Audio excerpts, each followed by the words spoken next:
আল্লাহুম্মা সাল্লি আলা মুহাম্মাদ ওয়া আলা আলি মুহাম্মাদ কামা সাল্লাইতা আলা ইব্রাহিমা ওয়া আলা আলি ইব্রাহিম ইন্নাকা হামিদুম মাজিদ।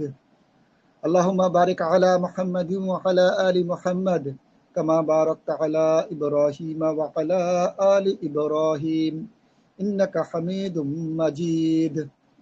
আউযু বিল্লাহি মিনাশ শাইতানির রাজীম। বিসমিল্লাহির রহমানির রহিম। রব্বিশ রহলি সদরি ওয়া ইয়াসসিরলি আমরি ওয়াহলুল উকদাতাম মিন লিসানি ইয়াফকাহু কওলি। রব্বি জিদনি ইলমা, রব্বি জিদনি ইলমা, রব্বি জিদনি ইলমা। বিসমিল্লাহ ওয়াসসালাতু ওয়াসসালামু আলা রাসূলিল্লাহ ওয়া আলা আলিহি ওয়া আসহাবিহি আজমাইন। আউযু বিল্লাহি মিনাশ শাইতানির রাজীম। বিসমিল্লাহির রহমানির রহিম।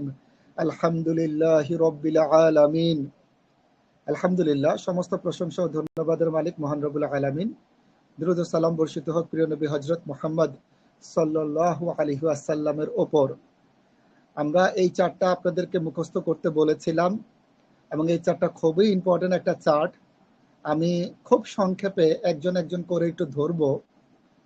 তো ধরার আগে আমি একটা বিষয় আপনাদেরকে বুঝাবো, সেটা হচ্ছে যে আমরা তো এই সপ্তাহেই আরবি ভাষাতে যাব। তবে একটা কথা মাথায় রাখবেন যে আপনি এই চার্টটা যত ভালো করে বুঝবেন, আরবি ভাষা আরবি ব্যাকরণ আপনার জন্য ততটুকু সহজ হবে।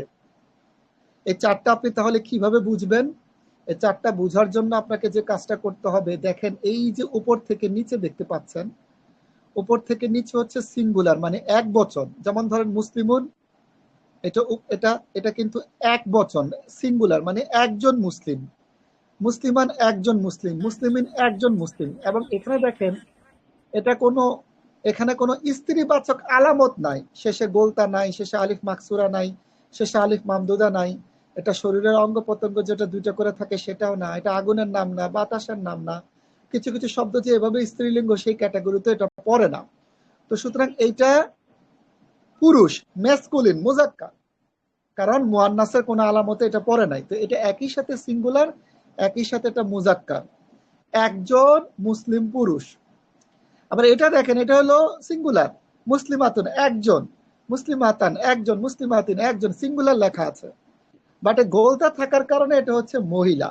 তার মানে এটা হচ্ছে একজন মুসলিম মহিলা, এটা হচ্ছে একজন মুসলিম মহিলা, এটাও একজন মুসলিম মহিলা। তো উপর থেকে নিচে এটা হচ্ছে সিঙ্গুলার।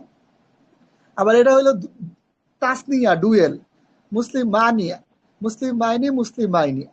আনি আইনি সাফিক্স থাকলে সেটা ডুয়েল হবে। আমি আপনাদেরকে শর্ট একটা টেকনিক বলেছিলাম যে নুন জেন নি থাকলে ডুয়েল, দুইটা বুঝায়। মুসলিম মানে দুইজন মুসলিম, এই যে নুন জেন নি আছে, নুন জেন নি আছে, নুন জেন নি আছে, নুন জেন নি আছে, নুন জেন নি আছে, নুন জেন নি আছে। উপর থেকে নিচে এটা হচ্ছে ডুয়েল, দুইজন মুসলিমকে বুঝাচ্ছে। তো উপরেরটা হলো স্ত্রীবাচক কোনো আলামতে পড়ে নাই, এটাও পুরুষ, এটাও পুরুষ, এটাও পুরুষ। মুসলিম মানি দুজন মুসলিম পুরুষ, মুসলিম মাইনি দুজন মুসলিম পুরুষ, মুসলিম মাইনি দুজন মুসলিম পুরুষ। এইটা মুসলিমাতানি দুইজন মুসলিম মহিলা। কিভাবে এটা মাথায় রাখতে হবে ভাই এবং বোনেরা, এই যে তা, এই এখানে গোলতাটা তা হইছে, এখানে গোলতাটা তা হইছে, এখানে গোলতাটা তা হইছে, মাঝখানে যেহেতু তায়ের উপস্থিতি আছে, তার মানে বুঝে নিবেন এইটা হচ্ছে মুআন্নাস, মানে দুজন মুসলিম মহিলা, দুজন মুসলিম মহিলা, দুজন মুসলিম মহিলা। ঠিক আছে? তো নুন জেন নি থাকলে কি ডুয়েল বুঝায়, দুইটা বুঝায়। আর মাঝখানে গোলতা যদি তা হয়ে যায় সেটা মহিলা বুঝায়। আর এরকম কোন জিনিস না থাকলে সেটা পুরুষ বুঝাবে। আবার নুন জবর না থাকলে সেটা কি দুইয়ের অধিক, প্লুরাল। নুন জেন নি থাকলে দুইজন, নুন জবর না থাকলে কি প্লুরাল, দুইয়ের অধিক। এটা খেয়াল করেন, উপর থেকে নিচে এটা হচ্ছে প্লুরালের ঘর। ঠিক আছে?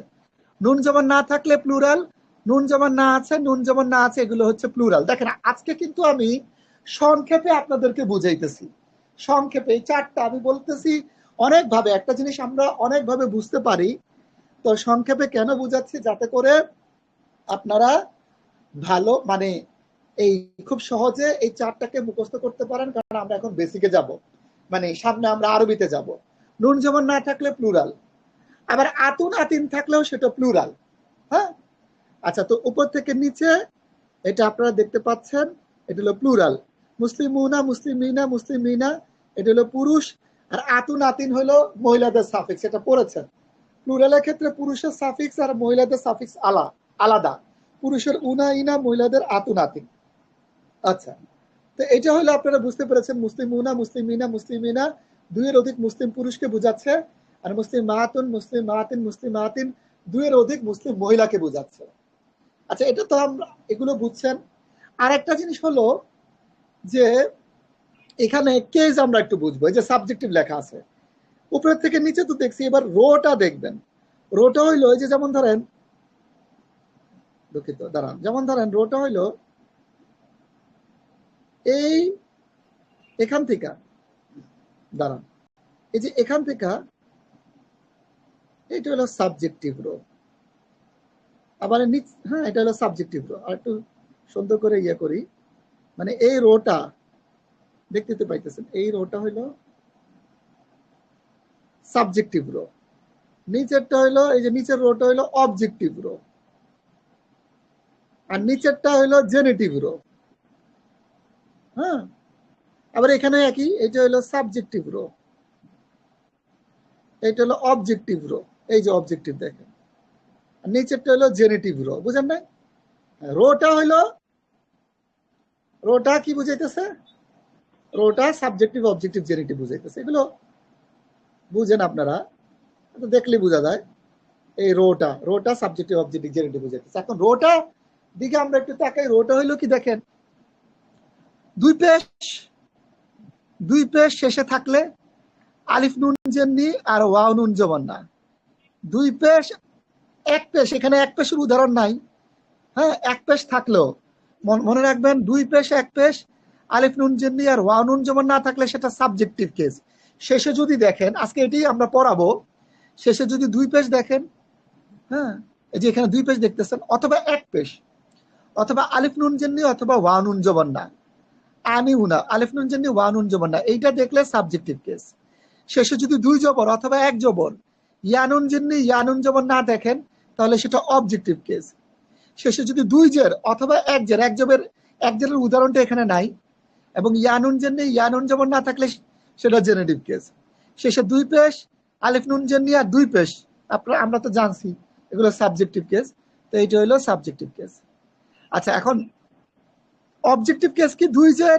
দুই জবর অবজেক্টিভ, দুই জবর ইয়ানুন জেননি, জানি দুই জবর ইয়ানুন জেননি অবজেক্টিভ। এখানে দুই জের ও জেনেটিভ, এটা মাথায় রাখতে হবে, এটা একটা ব্যতিক্রম বিষয়। মহিলাদের ক্ষেত্রে অবজেক্টিভ কেজে দুই জের থাকে। এইটা হলো অবজেক্টিভ। মহিলাদের ক্ষেত্রে দুই জবর ইয়ানুন জেননি আর এই যে দুই জের, এটা অবজেক্টিভ কেস বুঝাইতেছে। আবার মহিলাদের ক্ষেত্রে দুই জের, এক জের, ইয়ানুন জেননি আর দুই জের, এটা হলো জেনেটিভ কেস, জেনেটিভ কেস। এটা নর্মাল। দুই জের থাকলে আমরা জানি জেনেটিভ, আর ইয়ানুন জেননি থাকলেও জেনেটিভ। তো এইভাবে আপনারা এই রোটাকে আপনারা শেষের এন্ডিং দেখা রোটাকে আপনারা ফাইন্ড আউট করবেন। আজকে আমরা এটা পড়বো, মানে চার্ট দেখে বুঝাইলাম। এই চারটা দেখে আপনার এই চারটা মুখস্থ করতে হবে। এটা দেখেন, উপরে গুলি হলো পুরুষের, নিচেরটা হলো মহিলাদের। আচ্ছা, আবার একটা কথা মাথায় রাখি, এখানে 1 2 3 4 5 6 7 8 9, 9 দুগুণে 18টা শব্দ আছে। এই 18টা শব্দ সকলেই কিন্তু ইনডিফিনিট। এখানে কোনো মারিফা বা ডেফিনেট কোনো শব্দ নাই, এটা মাথায় রাখতে হবে। এখানে সমস্ত শব্দগুলো হলো ইনডিফিনিট, ঠিক আছে? এখানে সমস্ত শব্দগুলো ইনডিফিনিট, এটা মাথায় রাখলেন। আর কেসটা তো দেখলেন, রোটা কেস, কলামটা হইলো নাম্বার, উপরেরটা হইলো ছেলে, নিচেরটা হইলো মেয়ে, ঠিক আছে? আজকে আমরা কেস সম্পর্কে পড়বো, কারণ অনেকের একটা প্রশ্ন আছে যে কেস আসলে কি। অনেকে কেস সম্পর্কে জানতে চান যে ভাই কেসটা আসলে কি, এটা তো বুঝলাম না, কেসটা তো বুঝাইলেন না। তো আজকে আমরা কেস সম্পর্কে আলোচনা করব। অলরেডি এটা দেওয়া আছে ক্লাস শিট। যাই হোক, আজকে আমরা কারক, বাংলাতে এটাকে কারক বলে, ইংরেজিতে বলা হয় কেস, আর আরবিতে এটাকে কি বলা হয়? আরবির নামটা একটু শুনে রাখেন। আরবিতে এটাকে বলা হয় এরাব, ঠিক আছে? আরবিতে এটাকে বলা হয় এরাব, এরাব বা কেস। আইন এটা, হ্যাঁ, এরাব বা কেস, আরবিতে এটাকে এরাব বলে। তো এরাবটা কি? আচ্ছা, বাংলাতে কারক 6 প্রকার, এবং এটা খুব কঠিন একটা টপিক। বাংলাতে আপনারা পড়েছেন, কর্তৃকারক, কর্মকারক, করণকারক, সম্প্রদানকারক, অপদানকারক, অধিকরণকারক। মাস্টার্স স্টুডেন্টরা পর্যন্ত পারতো না, এটা অনেক কঠিন লাগতো। তো কেউ যদি বাংলা ভাষা বুঝে, আসলে তার জন্য অনেক কঠিন হয়ে যাবে। তো ইংরেজিতে এটা 4 প্রকার: subjective, objective, genitive, possessive, vocative. কেউ বলেন 4 প্রকার, কেউ বলেন 5 প্রকার, এটা নিয়ে ইখতিলাফ আছে। তো আমাদের দরকার নাই ইংরেজি আর বাংলা জানা, কারণ এগুলো অনেক কঠিন একটা বিষয়। বাট আরবিটা ইজি। হ্যাঁ, অন্যান্য আমি দেখেছি অন্যান্য ব্যাকরণের চেয়ে আরবি ব্যাকরণটা অনেক লজিক্যাল। ইজি মানে লজিক্যাল। এসব কেন ইজি না? কারণ এগুলো আসলে লজিক্যাল না, তো অনেকগুলো নিয়মের মাধ্যমে এটাকে লজিক্যাল করার চেষ্টা করে। তো আরবিটা আলহামদুলিল্লাহ লজিক্যাল। আরবিটার সংখ্যা কম, 3 প্রকার: সাবজেক্টিভ, অবজেক্টিভ, জেনেটিভ। ইতিমধ্যে আপনারা পড়েছেন সাবজেক্টিভ, অবজেক্টিভ, জেনেটিভ, তাই না? 2 পেশ থাকলে সাবজেক্টিভ, 2 জবর থাকলে অবজেক্টিভ, 2 জেড থাকলে জেনেটিভ। আচ্ছা, এখন সাবজেক্টিভ, অবজেক্টিভ, জেনেটিভের একটা নাম আছে মারফু, মানসুব, মাজরুর। এটা আমরা পরবর্তীতে লিখে দেব। হ্যাঁ, মারফু, মানসুব, মাজরুর এখানে লেখা আছে কিনা? হ্যাঁ, আমরা দরকার হলে ডান পাশে লিখে দেব। তো এই সাবজেক্টিভ, অবজেক্টিভ, জেনেটিভ বা কেস জিনিসটা কি সেটা একটু বুঝাই। ধরেন একটা বাক্য আছে, বাক্যটা আগে বুঝেন। বাক্যটা হচ্ছে হামিদ মাহমুদকে মেরেছে, এটা একটা সিম্পল সেন্টেন্স। হামিদ মাহমুদকে মেরেছে। এখন আমি আপনার একটা প্রশ্ন করলাম, ধরেন এটা একটা বাক্য। এখন ধরেন আমি যদি আপনাকে বলি যে এইখানে কে কাকে মেরেছে, মানে হামিদ কি মাহমুদকে মেরেছে না মাহমুদ হামিদকে মেরেছে, আগে উত্তরটা দেন। এই বাক্যের মধ্যে কে মাইর দিছে আর কে মাইর খাইছে, আগে এটা বলেন। বাক্যটা হচ্ছে হামিদ হামিদ মাহমুদকে মেরেছে, কে মাইর দিছে? হামিদ দেখতেছে আর মাহমুদ মার খেয়েছে। হামিদ মাহমুদকে মেরেছে। হামিদ মাইর দিছে হ্যাঁ, আর মাহমুদ মাহমুদ। মার খেয়েছে। হ্যাঁ, আচ্ছা, এখন সেকেন্ড কোশ্চেন আপনাদের জন্য, কিভাবে বুঝলেন যে হামিদ মাইর দিছে আর মাহমুদ মাইর খাইছে? বুঝছেন কিভাবে? মাহমুদকে মানে মাহমুদকে মিন করে বলতেছে না? মিনমুন নাই। ধরেন একজন মানুষ, ও তো ধরেন বাংলা বুঝে না, ও ইংরেজি বুঝে। তো আপনার প্রশ্ন করলো, আমি কিভাবে বুঝবো যে মাইরটা হামিদ দিছে আর খাইছে মাহমুদ? বাসায় বোঝা যাচ্ছে। না, এটা তো ভাষায় বোঝা যাচ্ছে। এখন আপনি ভাষা বুঝেন, ধরেন আমি, ধরেন মেসি বাংলা ভাষা বুঝে না, এবং সে বাংলা ভাষা শিখতে চায়। মানে আপনি তো ভাষা বুঝে বলতেছেন হামিদ মাইর দিছে মাহমুদ মাইর খাইছে, কিন্তু মেসি তো এটা বুঝবে না। মেসি তো এটা বুঝতে চায় কে মাইর দিছে কে মাইর খাইছে। কে আছে? শুনেন, মাহমুদকে। এইটার একটা উত্তর হচ্ছে, যদিও আমরা বলি কে বা কাকে দ্বারা প্রশ্ন করলে, মানে কে দ্বারা প্রশ্ন করলে যে উত্তর পাওয়া যায় সেটা সাবজেক্ট, আর সাবজেক্ট কাজটা করে। কে মারছে হামিদ মারছে, হামিদ সাবজেক্ট। কাকে মারছে মাহমুদ, মাহমুদকে মারছে মাহমুদ অবজেক্ট। বাট এটা ঠিক আছে, বাট আরেকটা জিনিস হচ্ছে বিভক্তি, শেষের আলামত। এখানে যখন আপনি দেখবেন শেষ শব্দটার মধ্যে কয়কার কে আছে, কে বিভক্তি যুক্ত আছে, তখন মনে রাখবেন যে মাইরটা মাহমুদ খাইছে। আর সাবজেক্টের সাথে শূন্য বিভক্তি যুক্ত থাকে, মানে শূন্য মানে কিছুই নাই, শূন্য বিভক্তি, কোনো কয়কার কে নাই, রয়কার রে নাই, কিছু নাই। তো এই জন্য এটা সাবজেক্ট, সাবজেক্টের সাথে কোনো কিছু নাই, শূন্য বিভক্তি। ধরেন সাবজেক্টের সাথে কিছুই নাই, শূন্য বিভক্তি, আর অবজেক্টের সাথে কয়কার কে, এটা আলামত দেখে বুঝে ফেলতেছেন যে হামিদটা মারছে মাহমুদ বাইর খাইছে। আবার ধরেন এটা উল্টে দিলাম, ফর এক্সাম্পল আমি লিখলাম মাহমুদ হামিদকে মেরেছে। এখন কিন্তু মাহমুদ মার দিছে হামিদ খাইছে, কিভাবে বুঝলেন? কারণ দেখেন এখন কয়কার কে বিভক্তিটা, এই মানে কে বিভক্তি আছে দেখে এটা অবজেক্ট, আর এখানে শূন্য বিভক্তি আছে দেখে এটা সাবজেক্ট। সাবজেক্ট মায়ের কাজ করে, মাইর দেয়, আর অবজেক্ট কাজটা রিসিভ করে, মাইর খায়। পয়েন্টটা বুঝেছেন? সিম্পল। গ্রামারটাকে খুব সিম্পলি চিন্তা ভাবনা করতে হবে। গ্রামারটাকে আপনি যত লজিক দিয়ে বুঝবেন, তত আপনি একটা জিনিস মাথায় রাখবেন, কোরআন মাজিদে গ্রামার বুঝতে হলে আপনার গ্রামার, একটা কথা বলি, কোরআন মাজিদে গ্রামারেরও ভাষা আছে। কেন আপনাদের গ্রামারের প্রতি ফোকাস? কোরআন মাজিদে গ্রামারটা অনেক ডেপথ এবং গ্রামারেরও ভাষা আছে, এটা মাথায় রাখতে হবে। সো আপনি এখানে কোনো মুখস্থ কোনো কিছু চলবে না, মাথায় রাখবেন। দেখবেন অনেকে অনেক আরবি ভাষায় কথা বলতে পারে, কিন্তু মানে সে কোরআন মাজিদে গ্রামারের অনেক কিছু বলতে পারতেছে না, করতে পারতেছে না। এখানে মুখস্থ কিছু না, নিজেকে প্রশ্ন করবেন, আস্তে আস্তে আগে বাড়তে হবে। তো যা হোক, এটা হলো আলামত দেখে আমরা বুঝে ফেলাইছি যে এইটা মারছে শূন্য বিভক্তি, এটা মার খাইছে। ওকে, আচ্ছা এখন ইংরেজিতে একটা সেন্টেন্স বললাম, এখন ইংরেজিতে যাই। জাইদ হিটস হামিদ। বলেন কে মার দিছে, কে মার খাইছে? জাহিদ মার দিছে। জাইদ মার দিছে, মার খাইছে কে? হামিদ। হামিদ।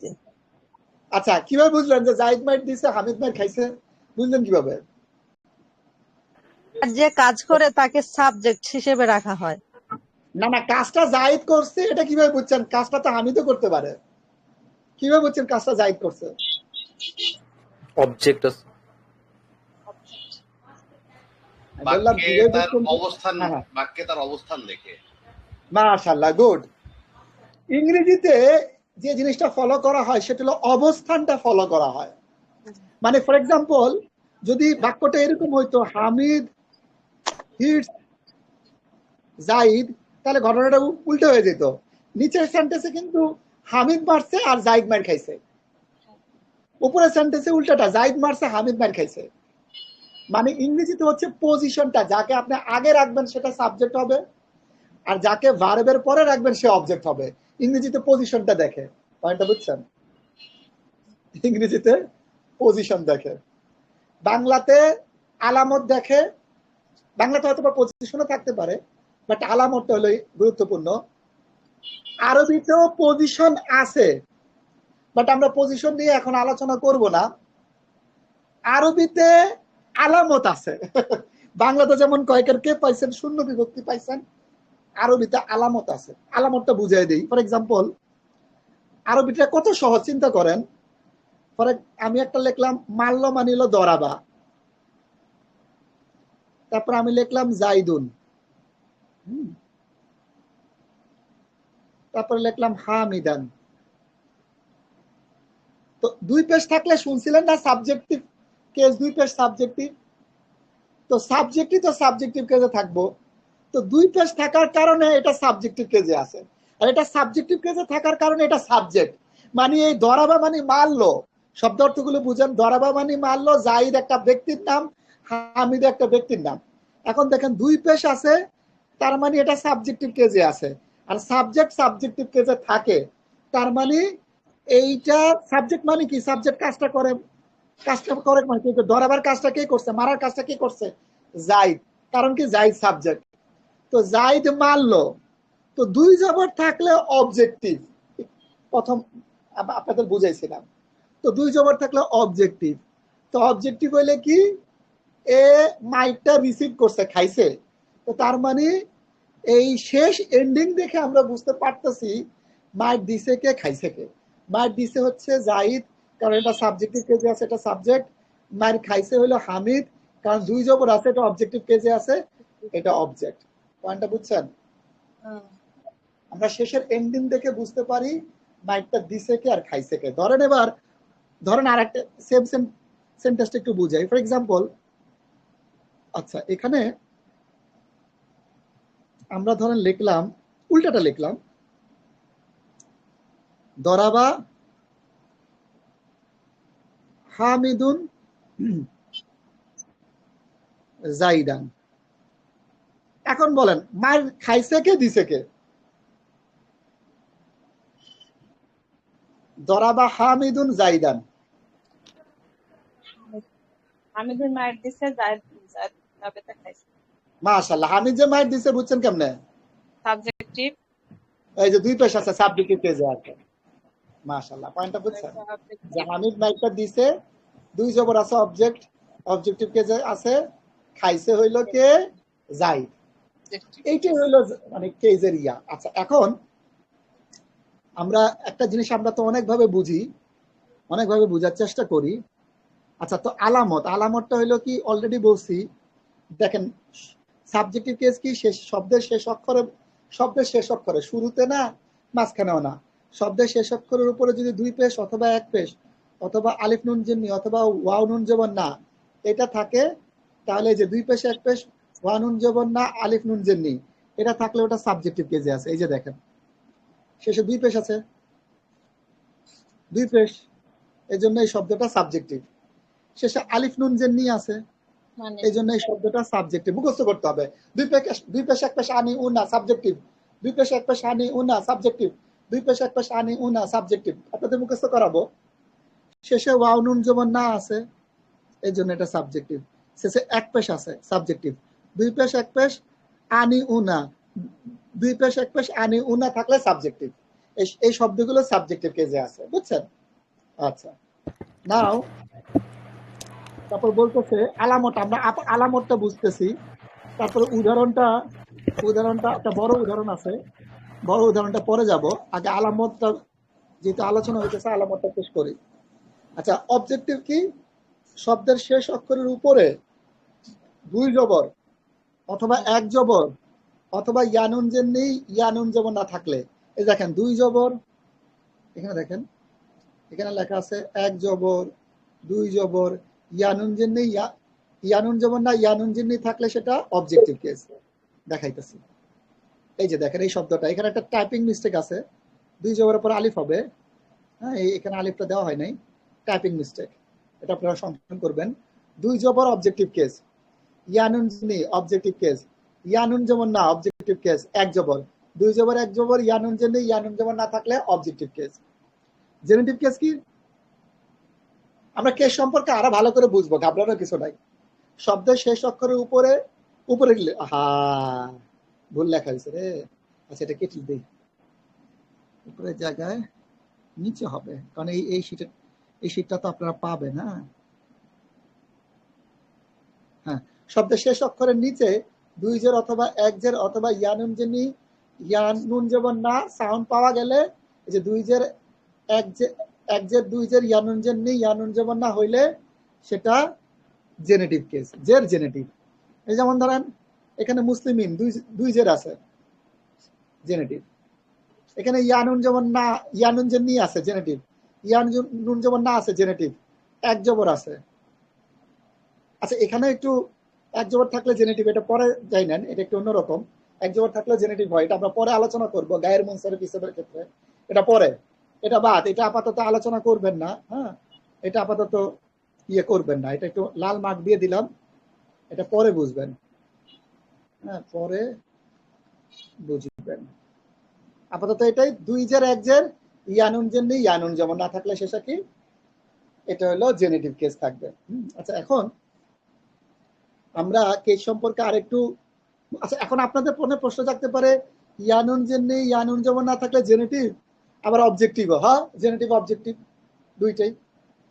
তো কখন বুঝবো অবজেক্টিভ জেনেটিভ?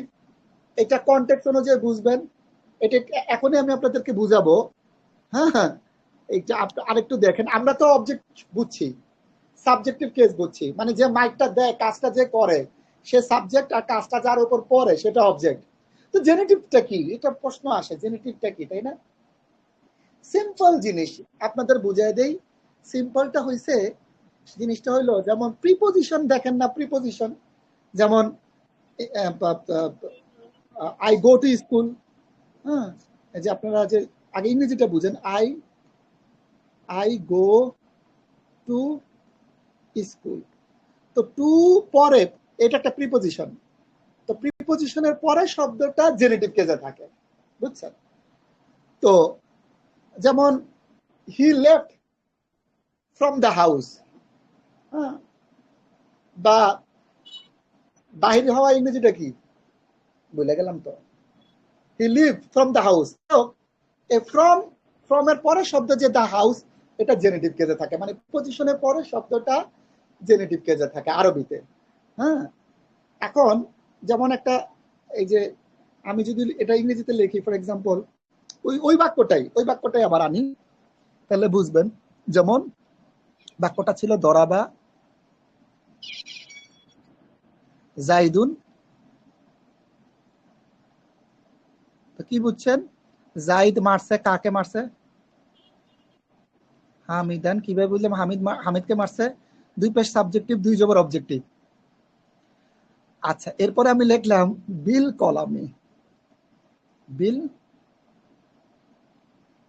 কলামি, কলামি, এটার ইংরেজি হচ্ছে Zaid hits Hamid with the pen. Zaid হামিদকে কলম দিয়ে মারছে। তো উইথ এর পরের শব্দটা, প্রিপজিশনের পরের শব্দটা কি বলছি না, জেনেটিভ কেস। দেখেন দরাবা জাইদুন, এইটা সাবজেক্টিভ কেসে আছে দুই পেশ, মারার কাজটা কে করছে, জাইদ করছে। মাইটা খাইছে কে, এইটা অবজেক্টিভ কেসে আছে দুই জবর, মাইটা খাইছে হামিদ। আচ্ছা, এখন বিল কলামি উইথ দ্য পেন, প্রিপজিশনের পরে শব্দ দেখেন জের আছে, এক জের থাকলে দুই জের এক জের, ইয়ানুন জেননি, ইয়ানুন জবর না, জেনেটিভ কেস। এই যে দেখেন মিমে শেষে এই যে এক জের পাইছেন, এক জেরের কারণে এটা জেনেটিভ কেসে আছে। জেনেটিভ কেস কারণ কি, কারণ বা হলো প্রিপজিশন, বা এর অর্থ হলো উইথ। বা এর অর্থটা কি, বা এর অর্থ হলো উইথ। লিখে দিই তাহলে আপনাদের জন্য সুবিধা হবে। বা এর অর্থ হলো উইথ, এই জন্য প্রিপজিশনের পরের শব্দটা এটা জেনেটিভ কেসে আছে, বুঝছেন? সিম্পল। আরবিতে আমরা আস্তে আস্তে ইনশাল্লাহ যাবো, আরো ক্লিয়ার হবেন। মানে আপাতত ইংরেজি বুঝছেন তো, এতটুকু মাথায় রাখেন যে প্রিপজিশনের পরের শব্দটা জেনেটিভ কেসে হবে, বাস। সিম্পল, অত কিছু কি নাই। Zaid hits Hamid with the pen, কলম দিয়ে মারছেন। তো এই যে আল কলামি শব্দটা জের আছে, জেনেটিভ কেসে আছে। তো তার মানে প্রিপজিশনের পরের শব্দটা জেনেটিভ কেস, সাবজেক্ট যে কাজটা করবে সে সাবজেক্ট। খুব সহজ করে বুঝাইতেছি। আর বাকি যা থাকবে সব অবজেক্ট, বুঝছেন? বাকি যা থাকবে সব অবজেক্ট। বুঝাই দেই, দেখেন কত, মানে বাংলাতে কারক টপিকটা কত কঠিন, ইংরেজিতে এই কেসটা কত কঠিন, কিন্তু দেখেন কত সহজ। একটা বাক্য আছে, আমি গতকাল স্কুলে রহিমকে জুস পান করিয়েছিলাম। অনেক লম্বা একটা বাক্য। জুস পান করিয়েছিলাম, পান করিয়েছিলাম, এটা কি, এটা ক্রিয়া, ভার্ব, রাইট? হ্যাঁ, এটা একটা ভার্ব। আচ্ছা, পান করিয়েছিলাম, পান করিয়েছিলাম কাজটা কে করছে, এই কাজটা কে করছে, পান করানোর কাজ কে করছে, উত্তর দেন। আমি করছি। আমি করছি, আমি হচ্ছে সাবজেক্ট। আচ্ছা, এবার আমরা দেখবো, আমরা, আচ্ছা ভার্বের তো কোনো কেস থাকে না, এটা মাথায় রাখবেন। ভার্বের কোনো কেস টেস কিছু থাকে না, যা মানে দূর বাদ। আচ্ছা, এখন আমিটা সাবজেক্ট, ওকে ফাইন। এখন আমরা এই বাক্যের মধ্যে বাকি শব্দ আছে কি, গতকাল স্কুলে রহিমকে জুস। এই শব্দগুলোর মধ্যে প্রিপজিশন ফ্রেজ কোনটা, স্কুলে, মানে স্কুলের মধ্যে। স্কুলে মানে কি, স্কুলের মধ্যে। আমি গতকাল স্কুলের মধ্যে রহিমকে জুস পান করিয়েছিলাম, তাই না? স্কুলে মানে স্কুলের মধ্যে, স্কুলের মধ্যে মানে কি, এটা প্রিপজিশন, ইন দ্য স্কুল, তাই না? ইংরেজিটা কি হবে, আই ড্রাঙ্ক, না এটা, যাই হোক, মানে এরকম কিছু সামথিং আমি করিয়েছিলাম, তাই মানে যদিও এটা হবে, এটাকে কি বলা হয়, এটা ট্রানজিটিভ ভার্ব, ইনট্রানজিটিভ ভার্ব একটা ইয়ে আছে, but normally then I drank, আমি পান করিয়েছিলাম কাকে, রহিমকে। তো রহিম বললেন I drank Rahim in the school, মানে এই যে ইন দ্য স্কুল, স্কুলের মধ্যে, তাই না? এরকম জুস, তো জুস বাক্যটা আছে, তো আপনার পরে জুসটা অ্যাড করবেন, I drank the juice in the school, মানে এরকম ইংলিশটা হবে আর কি। মোট কথা আমি যেটা বলতে চাইতেছি, এখানে প্রিপজিশন ফ্রেজ শুধু এইটা, স্কুলের মধ্যে। আর গতকাল, এটা কিন্তু প্রিপজিশন ফ্রেজ, প্রিপজিশন নাই। গতকাল ইয়েস্টারডে, কোন প্রিপজিশন আছে না। রহিমকে, রহিম একটা নাউন। জুস, জুস, জুসের ইংরেজি জুস, GUIC, গতকাল ইয়েস্টারডে। রহিমকে রহিম। আর স্কুলে এটা হলো কি, ইন দ্য স্কুল, এইটা একটা প্রিপজিশন, তাই না? ইন দ্য স্কুল, স্কুলে। আমি যে জিনিসটা বুঝাইতে চাচ্ছি আপনাদেরকে, খুব মনোযোগ দেন, এটা মুছে দেই। সেটা হলো স্কুলে, এই স্কুলেটাই হইলো দাঁড়ান, এই স্কুলটা হলো মানে প্রিপোজিশন আছে এখানে। তো স্কুলে প্রিপোজিশনের পরে যে স্কুল শব্দটা, এইটাই শুধু জেনেটিভ কেজে আছে। আমরা সাবজেক্ট খুঁজে পাইছি, এই শব্দটা জেনেটিভ কেজে আছে। তাহলে বাকি যতগুলো শব্দ থাকবে, এটা তো ভার্বই, পান করেছিলাম, এটা তো ভার্বেই। দাঁড়ান, এটা পান করেছিলাম, এটা তো ভার্ব। তো বাকি যতগুলো শব্দ থাকবে, গতকাল রহিমকে জুস, স্কুলে তো এটা তো আপনার প্রিপোজিশনের পরে শব্দটা জেনেটিভ। তো সাবজেক্ট পেয়ে গেলাম, প্রিপোজিশনের পরে শব্দটা জেনেটিভ, এটা পেয়ে গেলাম। তার মানে বাকি যত শব্দ থাকবো ওইটা অবজেক্টিভ কেজে থাকবে। কথা বুঝছেন?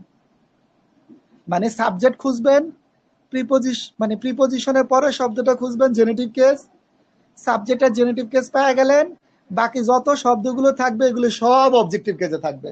ইজি, এটি সব অবজেক্টিভ, এটাও অবজেক্টিভ, এটাও অবজেক্টিভ, এটাও অবজেক্টিভ। মানে আমি আরবির উদাহরণটা বাংলায় দিতেছি আর কি, বুঝছেন? সামনে আরো আস্তে আস্তে আস্তে সব মিলে যাবে আর কি। আপনারা তো বাংলায় বুঝতে চাইতেছেন কেস জিনিসটা কি, ওটাই বুঝাইতেছি, বুঝছেন? বাকি সব অবজেক্ট। তো জেনেটিভ কেসের ধারণাটা পাইছেন, প্রিপোজিশনের পরে শব্দটারে জেনেটিভ কেস বলে। আর সাবজেক্ট কি যে কাজটা করে, অবজেক্ট কি, অবজেক্ট হলো যার উপর কাজটা পতিত হয়। মানে সাবজেক্ট আর জেনেটিভ কেস ছাড়া বাকি যেটা সব বাক্যের মধ্যে অবজেক্ট। এখন দেখেন, এখন যে জিনিসটা সেটা হলো, আপনি আরেকটা ভাবে বের করা যায় যে জুস পান করেছে কে, আমি। আচ্ছা, তারপরে দেখেন কাকে দ্বারা প্রশ্ন করলো অবজেক্ট পাওয়া যায়, কি পান করাইছে জুস, কি দ্বারা প্রশ্ন করলে অবজেক্ট পাওয়া যায়। এটা বাংলাতে বা ইংরেজি গ্রামারে পড়াইছে আমাদের। কাকে দ্বারা প্রশ্ন করলে অবজেক্টিভ কেস পাওয়া যায়, কি দ্বারা প্রশ্ন করলে অবজেক্টিভ কেস পাওয়া যায়। তবে কখন দ্বারা প্রশ্ন করলে ওটারে অবজেক্টিভ কেস ধরে না, ওইটা মেবি মানে অন্য কিছু, আই ডোন্ট নো ইংরেজিতে কি ধরে, এগুলো পেঁচা ভেজাল আর কি। ইংরেজি বাংলা অনেক ভেজাল আছে, আরবি খুব সহজ সিম্পল। আমি সাবজেক্ট বের করে ফেললাম, অবজেক্ট বের করে ফেললাম, বাকি যেটা থাকবে সেটি হলো, সরি, সাবজেক্ট বের করে ফেললাম, জেনেটিভ কেস বের করে ফেললাম, বাকি যেটা থাকবে সেগুলি হলো অবজেক্ট, অবজেক্টিভ কেসে আছে। সিম্পল, বুঝছেন? অত ঘাবড়ানোর কিছু নাই। আচ্ছা, এখন এগুলো লেখা আছে। তো সাবজেক্টিভ কেসের আরবি হচ্ছে মারফু,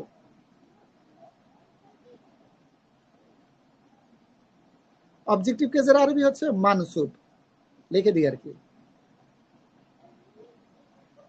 আর জেনেটিভ কেসের আরবি হচ্ছে মাজরুর, জেনেটিভ।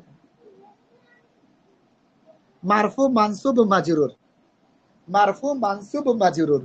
আরবিটা মুখস্থ করে নিয়েন, মারফু, মানসুব, মাজরুর। আচ্ছা, এখন আমরা একটু দেখি কোরআন মাজিদের আয়াত থেকে একটু প্র্যাকটিস করি। ইজা, এটা হারফ, হারফের কোনো কি হয় না, কেজ হয় না। কেজ হবে ইসমের, মাথায় রাখবেন। ইসমের কেজ হবে নাম্বার, জেন্ডার, কেজ, আর্টিকেল, এই চারটা থাকবে ইসমের। যা ভার্ব, ভার্বের কোনো কেজ হয় না। নাসরু নাউন, এখন আমরা বলেন নাসরু নাউন, এটা এটা কোন কেজে আছে, একজন একজন করে বলবেন। বিলকিস আপু বলেন এটা কোন কেজে আছে নাসরু? সাবজেক্টিভ, অবজেক্টিভ, জেনেটিভ কোন কেজে আছে বিলকিস আপু? বিলকিস আপু আনমিউট করেন। হ্যাঁ, সাবজেক্টিভ, মাশাআল্লাহ, সাবজেক্টিভ কেজে আছে। এটা সাবজেক্টিভ কেজে আছে, বুঝছেন কিভাবে? এই শব্দটা এস আছে, এক পেশ আছে, মাশাআল্লাহ। যা হলো ভার্ব, যা মানে হলো আসবে, আসা, যখন আসবে, হ্যাঁ, নাসরু সাহায্য আসবে। কার সাহায্য? আল্লাহর সাহায্য। আচ্ছা, এখন এটা ইয়া বলেন, সেটা হইলো এটা বলবে হচ্ছে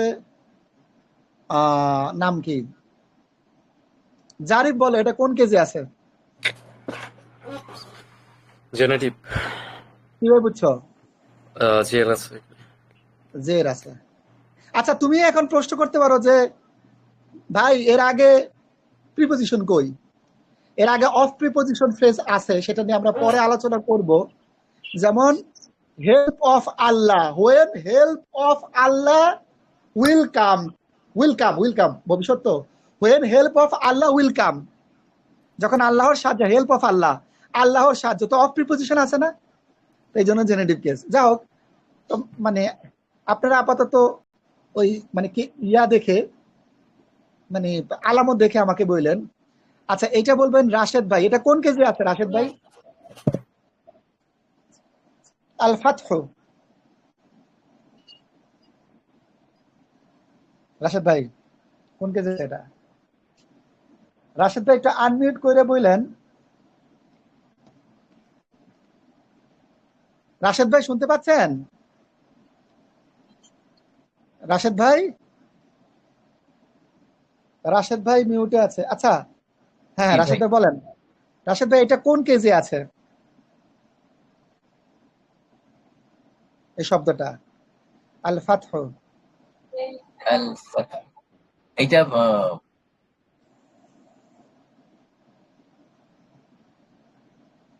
আল ফাতহু।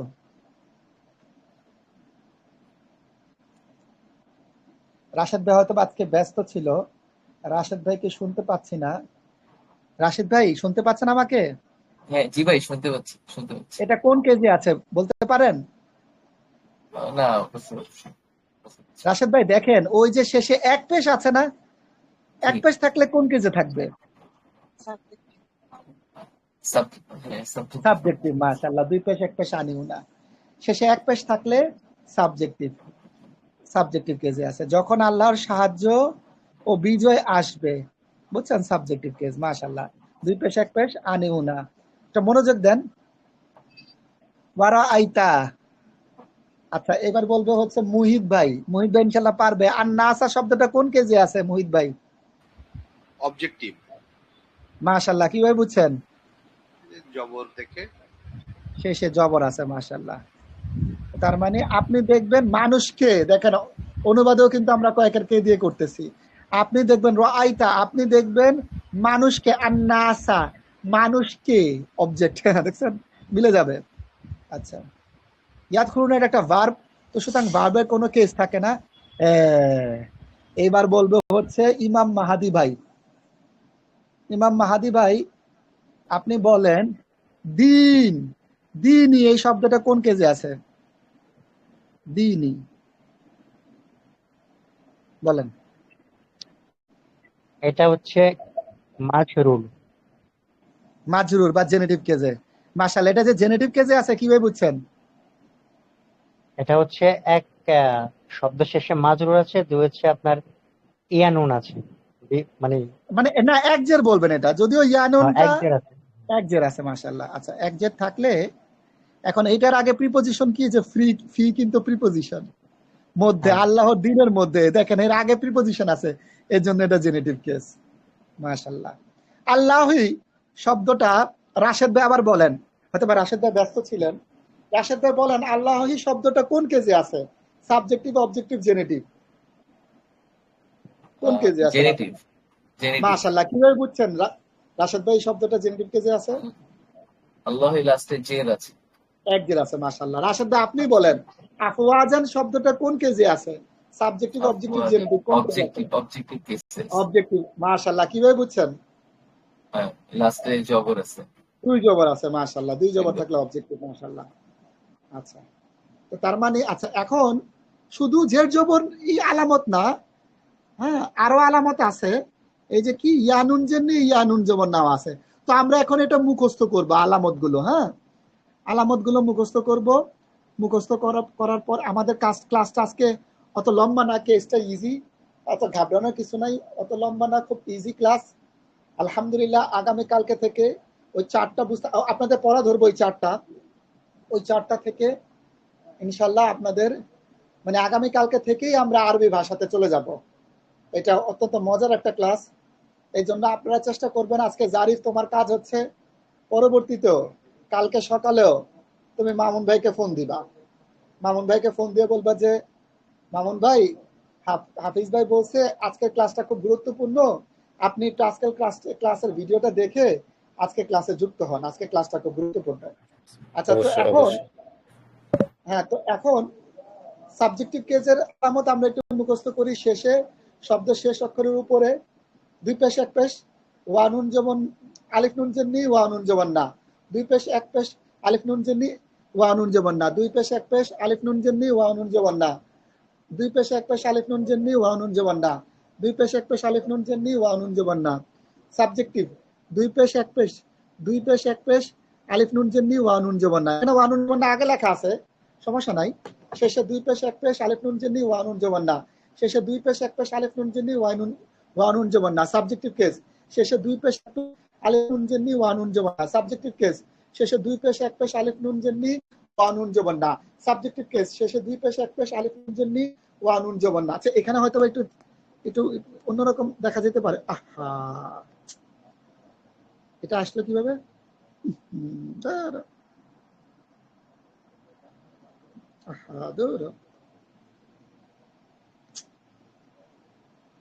উদাহরণগুলো সব চলে, ক্লাস রেকর্ড আছে, ক্লাস রেকর্ড দেখে আপনারা ইয়ে করবেন। উদাহরণ লেখাগুলো সব চলে গেছে ক্লাস। আচ্ছা যাও, আচ্ছা আমরা এখানে লিখে আপনাদের দেখাই দেই।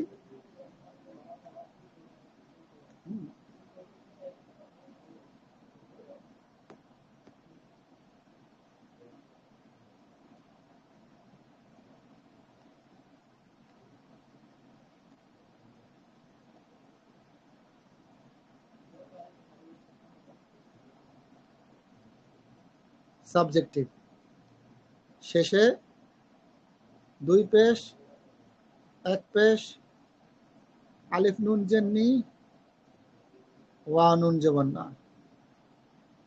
অবজেক্টিভ শেষে দুই জবর এক জবর ইয়া নুন জের নি ইয়া নুন জবর না।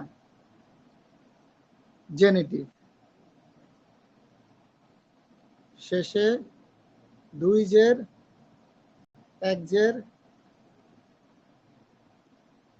ইয়া নুন জের নি ইয়া নুন জবর না। তো আমরা পড়ি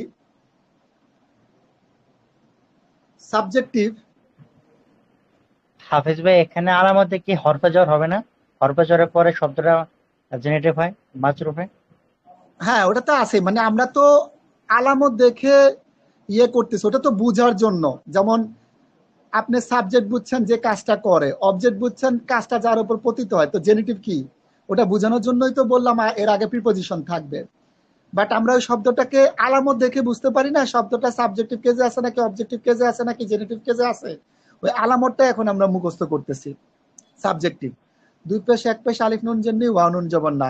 সাবজেক্টিভ দুই পেশ এক পেশ আলিফ নুন জের নি ওয়া নুন জবর না। সাবজেক্টিভ দুই পেশ এক পেশ আলিফ নুন জের নি ওয়া নুন জবর না। অবজেক্টিভ দুই জবর এক জবর ইয়া নুন জের নি ইয়া নুন জবর না। অবজেক্টিভ দুই জবর এক জবর ইয়া নুন জের নি ইয়া নুন জবর না। অবজেক্টিভ দুই জবর এক জবর ইয়া নুন জের নি ইয়া নুন জবর না। অবজেক্টিভ দুই জবর এক জবর ইয়া নুন জের নি ইয়া নুন জবর না। অবজেক্টিভ দুই জবর এক জবর ইয়া নুন জের নি ইয়া নুন জবর না। সাবজেক্টিভ দুই পেশ এক পেশ আলিফ নুন জের নি ওয়া নুন জবর না। সাবজেক্টিভ দুই পেশ এক পেশ আলিফ নুন জের নি ওয়া নুন জবর না। সাবজেক্টিভ দুই পেশ এক পেশ আলিফ নুন জের নি ওয়া নুন জবর না। অবজেক্টিভ দুই জবর এক জবর ইয়া নুন জের নি ইয়া নুন জবর না। জেনেটিভ দুই জের এক জের ইয়া নুন জের নি ইয়া নুন জবর না। জেনেটিভ দুই জের এক জের ইয়া নুন জের নি ইয়া নুন জবর না। সাবজেক্টিভ দুই পেশ এক পেশ আনি উনা। অবজেক্টিভ দুই জবর এক জবর ইয়া নুন জের নি ইয়া নুন জবর না। জেনেটিভ দুই জের এক জের ইয়া নুন জের নি ইয়া নুন জবর না। ইয়া নুন জের নি ইয়া নুন জবর না সেম, কিন্তু এখন এই জেনেটিভ কেজের আগে যে প্রিপোজিশন থাকবো আপনি আলাদা করে ফেলাইতে পারবেন, বুঝলেন না? ইজি। আচ্ছা তো সাপোজ আমরা পড়ি সাবজেক্টিভ দুই পেশ এক পেশ আনি উনা। অবজেক্টিভ দুই জবর এক জবর ইয়া নুন জের নি ইয়া নুন জবর না। জেনেটিভ দুই জের এক জের ইয়া নুন জের নি ইয়া নুন জবর না। সাবজেক্টিভ দুই পেশ এক পেশ আলিফ নুন জের নি ওয়া নুন জবর না। অবজেক্টিভ দুই জবর এক জবর ইয়া নুন জের নি ইয়া নুন জবর না। জেনেটিভ দুই জের এক জের ইয়া নুন জের নি ইয়া নুন জবর না। সাবজেক্টিভ দুই পেশ এক পেশ আলিফ নুন জের নি ওয়া নুন জবর না। অবজেক্টিভ দুই জবর এক জবর ইয়া নুন জের নি ইয়া নুন জবর না। জেনেটিভ দুই জের এক জের ইয়া নুন জের নি ইয়া নুন জবর না। সাবজেক্টিভ দুই পেশ এক পেশ আলিফ নুন জের নি ওয়া নুন জবর না। অবজেক্টিভ দুই জবর এক জবর ইয়া নুন জের নি ইয়া নুন জবর না। জেনেটিভ দুই জের এক জের ইয়া নুন জের নি ইয়া নুন জবর না। সাবজেক্টিভ দুই পেশ এক পেশ আলিফ নুন জের নি ওয়া নুন জবর না। অবজেক্টিভ দুই জবর এক জবর ইয়া নুন জের নি ইয়া নুন জবর না। জেনেটিভ দুই জের এক জের ইয়া নুন জের নি ইয়া নুন জবর না। সাবজেক্টিভ দুই পেশ এক পেশ আলিফ নুন জের নি ওয়া নুন জবর না। অবজেক্টিভ দুই জবর এক জবর ইয়া নুন জের নি ইয়া নুন জবর না। জেনেটিভ দুই জের এক জের ইয়া নুন জের নি ইয়া নুন জবর না। সাবজেক্টিভ দুই পেশ এক পেশ আলিফ নুন জের নি ওয়া নুন জবর না। অবজেক্টিভ দুই জবর এক জবর ইয়া নুন জের নি ইয়া নুন জবর না। জেনেটিভ 2 ইয়ানুন জন্য ইয়ানুন জবর না। আমি পড়তেছি কিন্তু আপনাদের মুখস্থ করার জন্য, আমি পড়তেছি, আমার এগুলো মুখস্থ আছে তো, আমি তো না দেখে এটা লিখছি, আমার আলহামদুলিল্লাহ মুখস্থ আছে। আপনাদের মুখস্থের জন্য আমি কষ্টটা করতেছি, কারণ আমাদের টার্গেট হচ্ছে ক্লাসের মধ্যে আপনাদের পড়াটা মুখস্থ করে ফেলা। জারিফের কিন্তু পরীক্ষা চলতেছে, মাশাআল্লাহ খেয়াল করেন, জারিফ কিন্তু পরীক্ষার মধ্যে এই জায়গাটায় আসছে, ক্লাসের মধ্যে আসছে। একটা কথা মাথায় রাখবেন, একটা কথা দেখেন, আমি শুরুতে একটা কথা বলছিলাম, শুরুতে একটা কথা কি বলছিলাম, শুরুতে একটা কথা বলছিলাম যে মনে আছে কিনা, যে অনেকে বলে হ্যাঁ আরবি এটা হয়তো বা কঠিন, পারবো কিনা ইত্যাদি ইত্যাদি। তখন আমি বলছিলাম আপনার যদি আগ্রহ থাকে কোরআন মাজিদের এলেম আপনার সিনার মধ্যে ঢুকে যাবে। একটা কথা দেখেন যে জারিফ তো ইন্টারমিডিয়েটে পড়তেছে, এখানে জারিফের যে পরিমাণ ব্রেন আছে আপনাদের ব্রেন কিন্তু কম না, মানে স্টুডেন্ট হিসেবে আপনারা খারাপ না, এখানে যারা আছেন সবাই। এখানে একটা ভুল হয়েছে, ইন্টারমিডিয়েট না, আমি এসএসসি দিব আর কি। ও এসএসসি দিবা তো, মানে পরীক্ষা শুরু হয় নাই, আমি প্রিটেস্ট দিচ্ছি আর কি।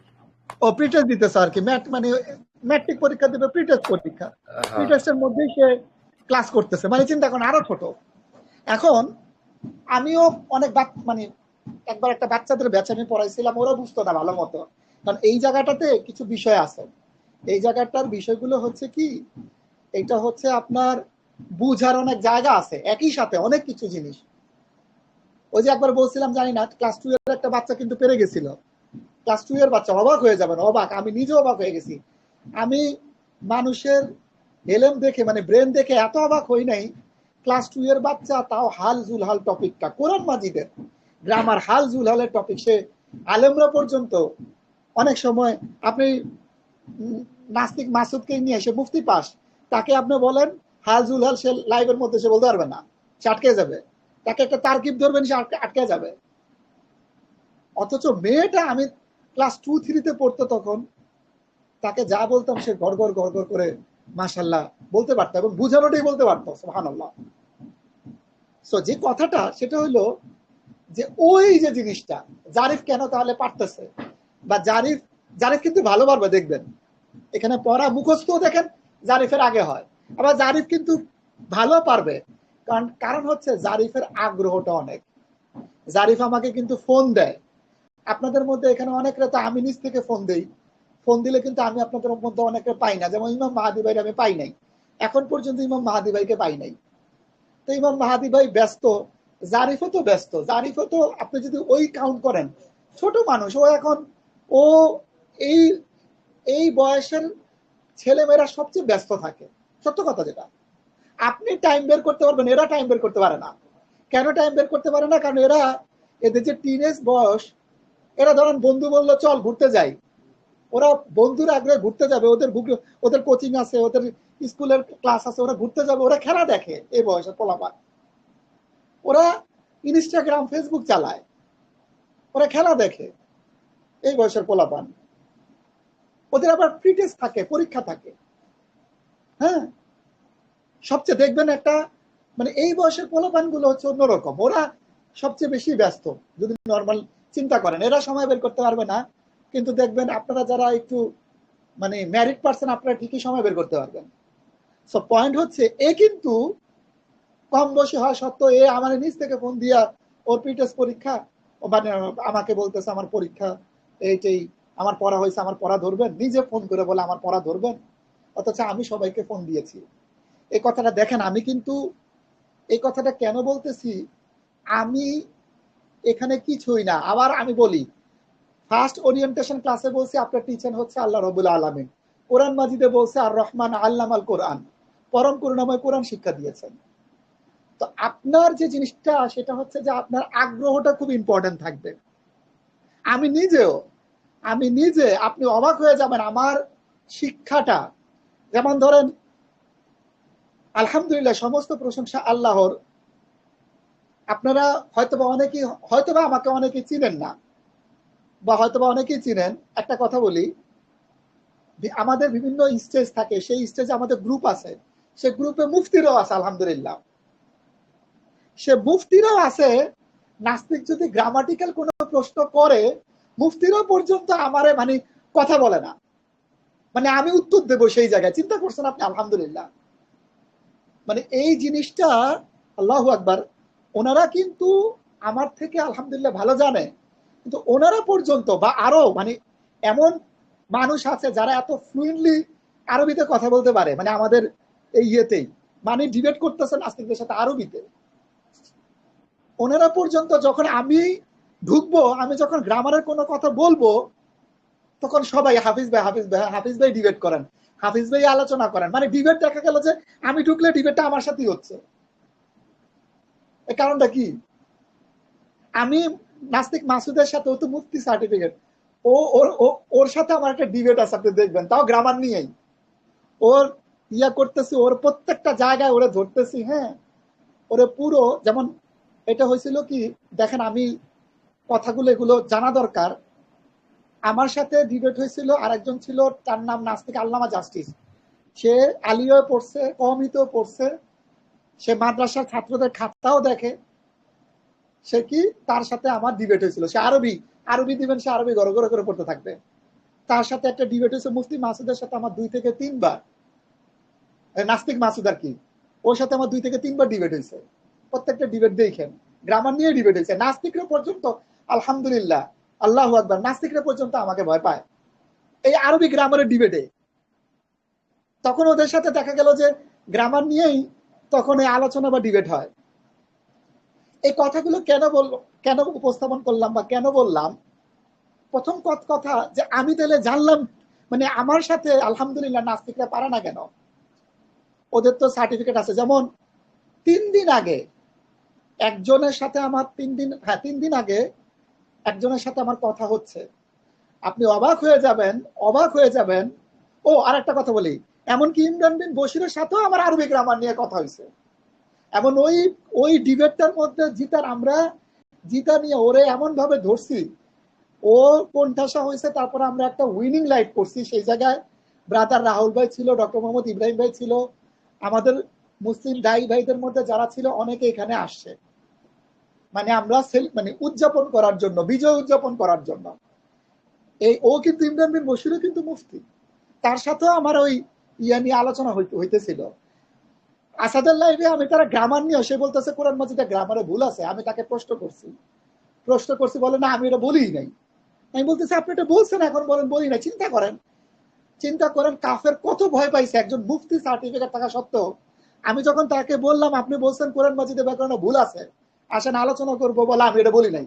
চিন্তা করেন কত ভয় পাইছে সে, ভয় পাই বলে আমি এটা বলি নাই। আল্লাহু আকবার, সমস্ত প্রশংসা আল্লাহ। তারপর 3 দিন আগে একজনের সাথে আমার কথা হয়, এই লোকটাকে অনেকেই চিনেন। সে আমাদের লাইব্রেরিতে যুক্ত হলে অন্যান্য ভাইদের সাথে আরবিতে ডিবেট করে। সে এখন থাকে মোস্ট প্রবাবলি সে মানে মক্কা মদিনায় থাকে, অথবা সে ইয়াতে থাকে, মিশরে মেবি থাকে।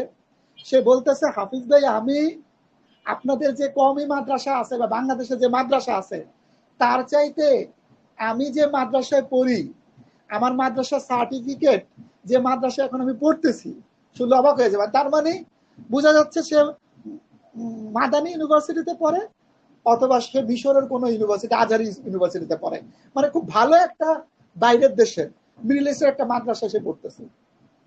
মাদ্রাসায় পড়া সত্ত্বেও সে নাস্তিক, সত্য কথা, অবাক হয়ে যাবেন। আমার সাথে কথা বলতেছে, মানে সে ছদ্মবেশে, সে নিজেকে এটা প্রচার করে না, কিন্তু আমাকে বলতেছে, সে লাইভে যুক্ত, আমাকে বলতেছে যে আমি নিজের পরিচয় দেই না, কারণ আমি এরকম একটা বড় একটা জায়গায় আছি, হ্যাঁ, কিন্তু আমি নাস্তিক, মাদ্রাসায় পড়ে। চিন্তা করে, তা বাংলাদেশি মাদ্রাসায়।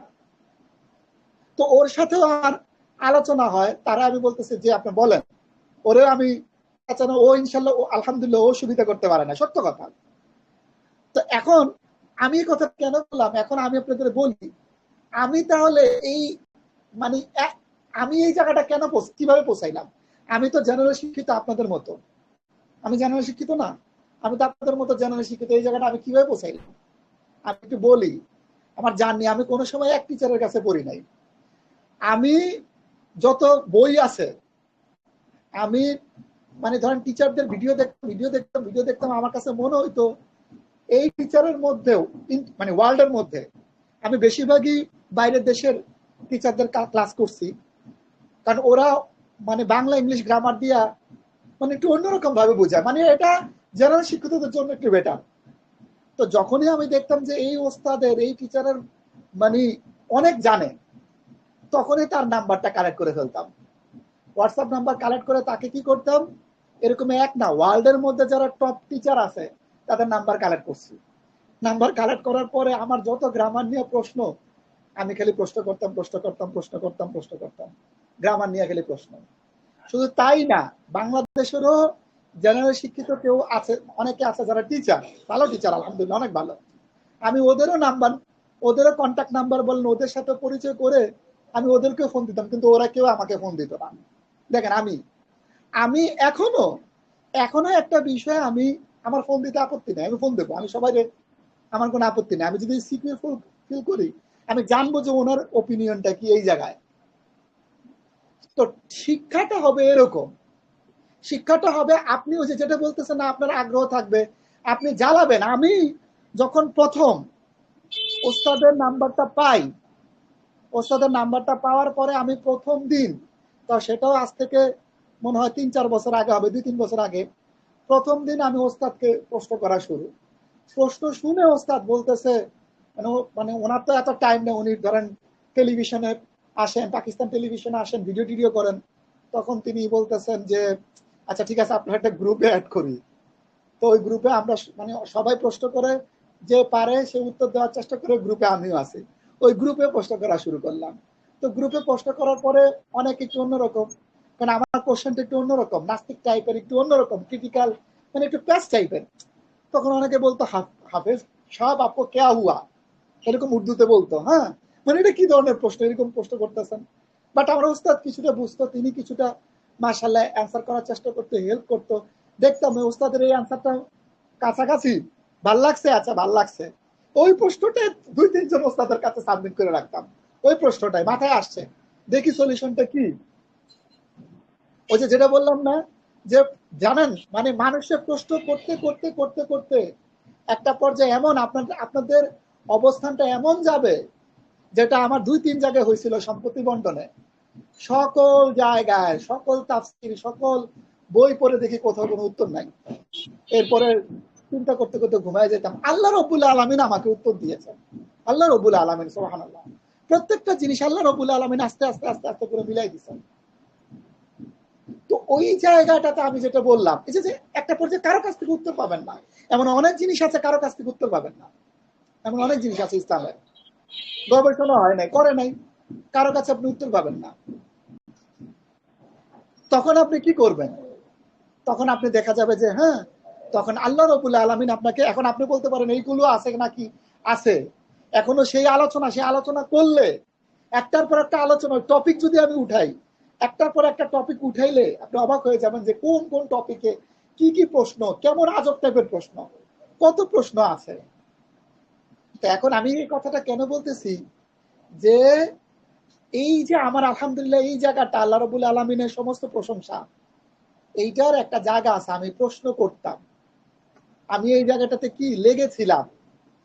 হ্যাঁ, আমি আপনাদের তো ধরেন এই যে আমি কত, এই যে আমি পিএলএ সিস্টেম সর্বপ্রথম করছি, এই জন্য আমি একটা কথা বলছিলাম যে সম্পত্তি বন্টনের অ্যান্সারটা কোথাও পাই নাই, 8 মাস চিন্তা ভাবনা করে আমি অ্যান্সারটা বের করছি আলহামদুলিল্লাহ। কেন? আমার থেকে ব্রিলিয়ান্ট স্টুডেন্ট আছে হলো বুয়েটে, এরা আমার থেকে ব্রিলিয়ান্ট দেখে তো ওদের ফ্যাসিলিটি ভালো, ওরা মুসলমান আমিও মুসলমান। আমার থেকে ব্রিলিয়ান্ট স্টুডেন্ট এখানে আপনারা ভালো জায়গায় আছেন, কেন? ইসলাম আপনার জন্য, আমার জন্য। শুনতে অন্যরকম লাগে, কিন্তু এটাই বাস্তব। আমাদের অনেক দায়ী ভাইয়েরা আমি দেখছি এমন, মানে এত পড়াশোনা করতো, সকাল 10টা বাজে উঠা বলতো, মানে একটা কথা কালাল ওয়াইফ বলতেছে, কি ব্যাপার তুমি এগুলো বলতেছো কেন, মানে ওনার মাথায় এরকম। আমি দেখতাম আমি 2টা বাজে আমাকে ফোন দিত, 4টা বাজে ফোন দিত, আবার সকাল 8টা বাজে ফোন দিত, 10টা বাজে ফোন দিত। আমি বলতাম আপনি ঘুমান না? গ্রামার নিয়ে, মানে ধরেন উনি সম্পত্তি বন্টন নিয়ে গবেষণা করতেছে, উনি এখন চিন্তা ভাবনা করতেছে গ্রামারের আনসারটা কি হবে, এটা কি হবে, ওটা কি হবে, আমাকে ফোন দিত। হ্যাঁ, বলতো হাফিজ ভাই এটা কি, ওটা কি। আমি বললাম ভাই আপনি কি ঘুমান না? আপনি যখনই আমি দেখি 3টা বাজে ফোন দেন, 4টা বাজে ফোন দেন, 7টা বাজে ফোন দেন, 10টা বাজে ফোন দেন, আপনি কি ঘুমান না? তো উনি আমি আর আমাদের একজন বন্ধু ছিল, উনি ছিল এফতা কমপ্লিট করা, এগুলো বাস্তব কথা বলি, অবাস্তব কথা না। এফতা কমপ্লিট করা, এবং উনি এত মানে আলেমদের মধ্যে উনি অত্যন্ত ট্যালেন্টেড একজন আলেম ছিল। উনি যে জায়গায় যে মসজিদে খতিবের পরীক্ষা দেয় উনি সেকেন্ড হয়, ফার্স্ট অথবা সেকেন্ড হয়, এত ট্যালেন্টেড। উনি একটা বইও লেখছে সম্পত্তি বন্টনের। তো ওনাকে প্রশ্ন করা হইতেছে, মিরাজ নিয়ে বই লেখছে, ওনাকে ওই ভাই যে ভাই বললাম 3 থেকে 24 ঘন্টা গবেষণা করে, ওনাকে 2 থেকে 3টা প্রশ্ন করছে, উনি উত্তর দিতে পারে নাই। চিন্তা করেন, এটা আমি ছোট করার জন্য বলতেছি না। কেন পারে না? কারণ ওনার গবেষণা, ওনার চেষ্টা, ওনার ঘাটাঘাটি রিসার্চ কত, দেন এটা করছে, ওইটা করছে, এটা করছে, আপনি অবাক হয়ে যাবেন। শুধুমাত্র সম্পত্তি বন্টন জিনিস নিয়ে আমি আহলে কোরআন বলেন, সিয়া বলেন, সুন্নি বলেন, আমি কোনো কিছু বাদ দেই নাই, মানে কোনো কিছুই বাদ দেইনি আমি। এমনকি আমি তো এই জন্যই বলি যে আমাকে একটা বই দেখান, আমি যতটুকু রেফারেন্স মানে জোগাড় করছি এরকম রেফারেন্সের একটা বই দেখান। তা আমি কথাগুলো কেন বলতেছি, এই কথাগুলো বলার উদ্দেশ্য হলো যে আপনাদেরকে বোঝানোর চেষ্টা করতেছি, আপনাদের মানে স্টাডি করতে হবে, লেগে থাকতে হবে, আল্লাহ রাব্বুল আলামিন তখন আপনাকে জ্ঞান দান করবে। এটা এরকম না টাইম শিডিউল করে। ওই যে একজন বলতেছে, তা আমরা অনেক সময় মানে এরকম গবেষণা করতাম, ঘাটাঘাটি করতাম, তো আমাদের 2জন আলেম ছিল, তো আমাদের আয়শা ফোন করে বলে যে হ্যাঁ বলেন, তো আমাদের বলতো যে আমরা আপনাকে 1 ঘন্টা সময় দেব। তখন আমরা 2 ভাই আলোচনা করছিলাম, আপনি 1 ঘন্টা, আমরা 1 মাস সময় নিয়ে আমরা এত ঘাটাঘাটি কইরা আমরা পাই, আপনি 1 ঘন্টায় কেমনে সলভ করবেন? করলে তো আলহামদুলিল্লাহ, পারেও না 1 ঘন্টা সম্ভব। আইসা বলে যে আমি 1 ঘন্টা সময় দিতে পারবো। এই ইসলাম এরকম না ভাই, যে আপনি 1 ঘন্টা সময় দিয়ে আপনি কি 6 মাস 7 মাস সময় নিয়ে, এগুলো গবেষণা, আপনি 1 ঘন্টা সময় ভুল হবে। অনেক অনুবাদের মধ্যে তাড়াহুড়া করার কারণে ওমর রাদিয়াল্লাহু আনহু 10 বছর সূরা বাকারা শেষ করছে, অথচ অনুবাদ করে ফেলে দেখবেন 2 বছরে 3 বছরে অনুবাদ হয়ে ফেলে। এই জন্যই তো আমাদের আগের আয়াতের সাথে পরের আয়াতের কোনো কানেক্টিভিটি নেই অনুবাদের ক্ষেত্রে। অনেক জায়গায় কত মেজর ভুল আছে, আপনি অবাক হয়ে যাবেন অনুবাদের মধ্যে। আস্তে আস্তে ঢুকছেন তো জার্নির মধ্যে আলহামদুলিল্লাহ, তারপর সামনে আস্তে আস্তে করে বুঝবেন যে কোথায়।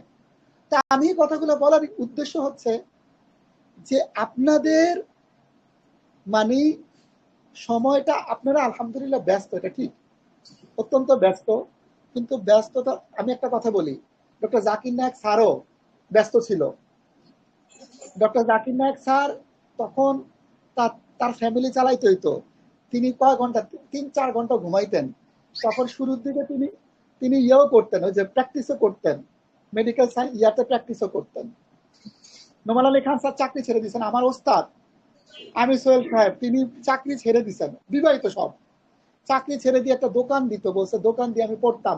ওনারা পড়ার জন্য সময় বাঁচাইতো, বেশি সময় বাঁচাইতো, 7 ঘন্টা 8 ঘন্টা পড়ার জন্য সময় বাঁচাইতো। ওনাদের লাইফ স্টোরিটা পড়েন, প্রত্যেকে আপনি যেমন ব্যস্ত না, এর থেকে বেশি ব্যস্ত, কম ব্যস্ত ছিল না ওরা। মানে ওরা প্রত্যেকেই সময় বের করছে। আমি একবার চিন্তা করলাম, আমিও যখন কোরআনটা শিখি, গ্রামারটা শিখি, আমার লাইফের মধ্যে সবচেয়ে কঠিন সময় আমি এই গ্রামারটা শিখি, জানেন। তখন আমি ভাবতাম, আমি আমার লাইফের মধ্যে আমার বন্ধু বান্ধব নিয়ে প্রতিদিন হুন্ডা দিয়ে ঘুরছি, কত সময় ব্যয় করছি, ওই সময় আমি কেন শিখলাম না? মাঝে মাঝে চিন্তা হয়, ওই সময় কেন শিখলাম না। তো তখন আমার চিন্তা হইলো যে আল্লাহর সুবিধা মতো সময় আমি শিখবো। হ্যাঁ, রাসূল সাল্লাল্লাহু আলাইহি সাল্লামকেও 40 বছর বয়সে কি দিছে? নবুয়ত প্রাপ্ত দিছে, আগে নবুয়ত দিতে পারতো। আল্লাহর সুবিধা মতো সময় আপনাকে আল্লাহ রাব্বুল আলামিন হয়তোবা জ্ঞান বা হেদায়েত দিবে। দেখেন, আমরা কেউ কিন্তু টিনেজার বয়সে কিন্তু আমরা এগুলো শিখতেছি না, আমরা সবাই ব্যস্ততায় আছি। তো যেটা আমি বলতে চাচ্ছি সেটা হইলো, ব্যস্ততা থাকলেও ফোন করে ডিস্টার্ব করা, যেটা আমি করতাম। ধরেন আপনি যদি জানতেন, মানে যদি শুধুমাত্র যদি জায়গাটা চেঞ্জ করে দিতেন না, ধরেন আপনি আমার ওস্তাদ, আপনি দেখতেন আমি আপনারা কত প্রশ্ন করতাম, প্রশ্ন করতে করতে আপনি অবাক হয়ে যেতেন আমি আপনাকে কত প্রশ্নগুলো করতাম, শুধুমাত্র যদি আপনি আমার ওস্তাদ হইতেন। এখনো আমি প্রশ্ন করি, এখনো গবেষণা করলে দেখা গেল প্রশ্ন আসলে এখনো আমার প্রশ্ন ওস্তাদের কাছে যায়। এখন হয়তো বা একটু ল্যাঙ্গুয়েজে ফোকাস করছি, এর জন্য প্রশ্ন কম যায়, কিন্তু গ্রামারের এখনো আমি ওস্তাদদেরকে অনেকজনকে আমি প্রশ্ন করি এখনো। তো এই জন্য আমি এই কথাটা এই জন্য বলতেছি যে আপনাদেরকে ফোন দিলেও পাওয়া যায় না। হ্যাঁ, আমি ইমাম মাহাদি ভাইকে তো আমি পাই নাই, ঠিক আছে, ফোন দিলে পাওয়া যায় না। যে কাজটা আপনাদের করার কথা, যেটা কে করছে, জারিফ করছে, জারিফ আমাকে ফোন দিয়ে আমার পড়া ধরেন। আমি এই কথাটা বলতেছি যে জারিফের আগ্রহ আছে। কোরআন মাজিদের শিক্ষাটা হচ্ছে আপনার আগ্রহের উপর ডিপেন্ড করবে। যত আগ্রহ, আর আপনার টিচার হচ্ছেন আর রহমান। হ্যাঁ, সময় বের করে, হ্যাঁ সময় বের করে, যেমন রাশেদ ভাই বলছিল যে আমাকে সপ্তাহে 7 দিন যদি ক্লাস হইতো, তো রাশেদ ভাই আপনি সপ্তাহে 7 দিন আমরা জ্বালান, অন্যদিন আমরা ফোন করেন যে ভাই এটা কেমনে হইব, এই গ্রামার কেমনে হইব, এটা কিভাবে হইব। যত প্রশ্ন করতে পারবেন তত বেশি আপনি উত্তর জানবেন। এই যে আপনাদের যে এখন দেখবেন না, কাল পরশু ক্লাসে দেখবেন, আস্তে আস্তে আস্তে আস্তে দেখবেন আপনাদের প্রত্যেকে কি ধরা। আমি কোনো কিছু করবো না, উত্তর আপনারাই দিবেন। আমার আগের ক্লাসের রেকর্ড যদি দেখেন, সামনে দেখবেন উত্তর আপনারাই দিতেছেন, প্রশ্ন আপনাদেরই করতেছি। দেখবেন যে আমি খালি আপনাদের প্রশ্ন করতেছি। ফিলোসফি হচ্ছে এরকম, যত প্রশ্ন করবেন তত জানতে পারবেন। এটা প্লেটোর ফিলোসফি ছিল। হ্যাঁ, যত প্রশ্ন করবেন তত জানতে পারবেন। তো যা হোক, তা আমরা এই জিনিসগুলো তো আপনাদের উদ্দেশ্যে বললাম। যেমন আমি ইমাম মাহাদি ভাইকে খুঁজে পাই না, ওনার পড়াটা মুখস্থ হয়েছে কিনা এটা জানার জন্য। হ্যাঁ, ওটা আমি খুঁজে পাচ্ছিলাম না।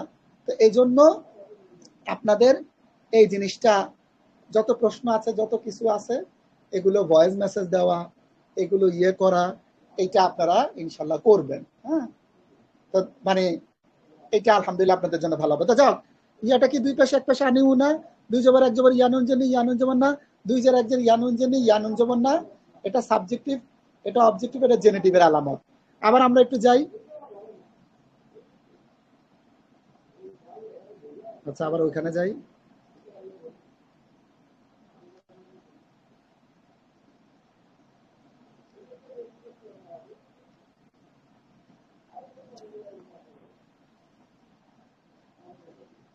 এখানে দেখেন 2 পেশ 1 পেশ আনিও না। এই যে দেখেন,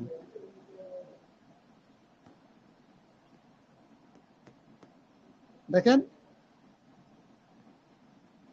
শেষে 2 পেশ আছে। সাবজেক্টিভ কেস কি 2 পেশ 1 পেশ আনিও না। 2 পেশ 1 পেশের উদাহরণ এখানে নাই। আলিফ নুন জেননি, অন্য কালি দেই, লাল কালি। 2 পেশ আলিফ নুন জেননি, ওয়াও নুন জবর না। 2 জবর ইয়া নুন জেননি, ইয়া নুন জবর না। 2 জের ইয়া নুন জেননি, ইয়া নুন জবর না। 2 এটা দেখেন 2 পেশ আলিফ নুন জেননি, ওয়া নুন জবর না, সাবজেক্টিভ কেস। 2 জবর ইয়া নুন জেননি, ইয়া নুন জবর না, অবজেক্টিভ কেস।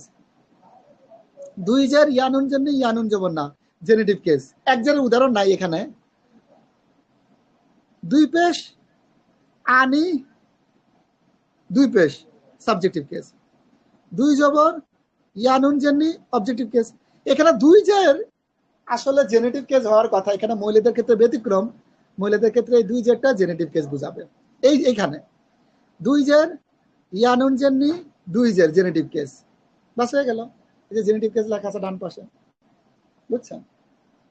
এটাই মুখস্থ করবেন ইনশাল্লাহ। আগামীকালকে ক্লাসটা আমাদের জন্য খুবই গুরুত্বপূর্ণ। হ্যাঁ, তো এইটা মানে করবেন। তো আমি একটা কথা বলি ভাই, শেষ কথা, হতে পারে আপনারা আসলে খুব ব্যস্ত, কিন্তু আমি যেটা বলতে চাচ্ছি, আগ্রহটা ইনশাল্লাহ, নিয়তটা বড় করে রাখেন। হ্যাঁ, মানে আগ্রহ যত থাকবে, আমি এটা দেখছি আমারও, আমার নিজের লাইফে আমার স্পষ্ট মনে আছে, ওই ভাই যখন আমাকে সম্পত্তি বন্টনের ইয়াটা করলো, আমি 1 ঘন্টা গ্রামার নিয়ে আলোচনা করার পর আমার মাথা ঘুরাইছে সম্পত্তি বন্টনের বিষয়টা। আমার স্পষ্ট মনে আছে, মাথা ঘুরানির মতো লাগছে, মানে মাথা কেমন জানি লাগছে আমার। আছে না একটা অস্থির মাথা ঘুরানো, মানে বা টায়ার্ড। হ্যাঁ, মানে মনে হইতো স্যার পারতেছি না 1-1.5 ঘন্টা। কিন্তু দেখেন, যখন আমি নিয়তটা করলাম, আলহামদুলিল্লাহ, এরপর থেকে এটা আমার সহজ হওয়া শুরু করলো। সুবহানাল্লাহ, এরপর থেকে সহজ হওয়া শুরু করলো। তখন এই যে নিয়তটা অনেক বড় একটা বিষয়। আর আপনি যদি কোরআন মাজিদটাকে ওভাবে নেন, কোরআনওয়ালা জিন্দিগি আপনি পাবেন, কোরআনওয়ালা জিন্দিগি পাবেন। বুঝছেন? কোরআন মাজিদের এই বিষয়টা, কোরআনওয়ালা জিন্দিগিটা দেখেন। এখন একটা কথা সেটা হইলো যে, শেষ একটা কথা বলি, যেমন অনেকের ধারণা যে ভাই আপনি বলতেছেন গবেষণা মানে গবেষণা নাকি বাকি আছে। কোথায় গবেষণা বাকি আছে? গবেষণা তো আগেই হয়ে গেছে, তাফসিরের বই বা যত কিছু আছে এগুলো তো আগেই লেখা হয়ে গেছে। দেখেন, এই জন্য আমি বলতেছি যে যারা কম স্টাডি করবে তাদের একটা মেন্টালিটি থাকবে কোরআন মাজিদ নিয়ে। আপনি যখন বেশি স্টাডি করবেন তখন কোরআন মাজিদ নিয়ে একটা মেন্টালিটি থাকবে।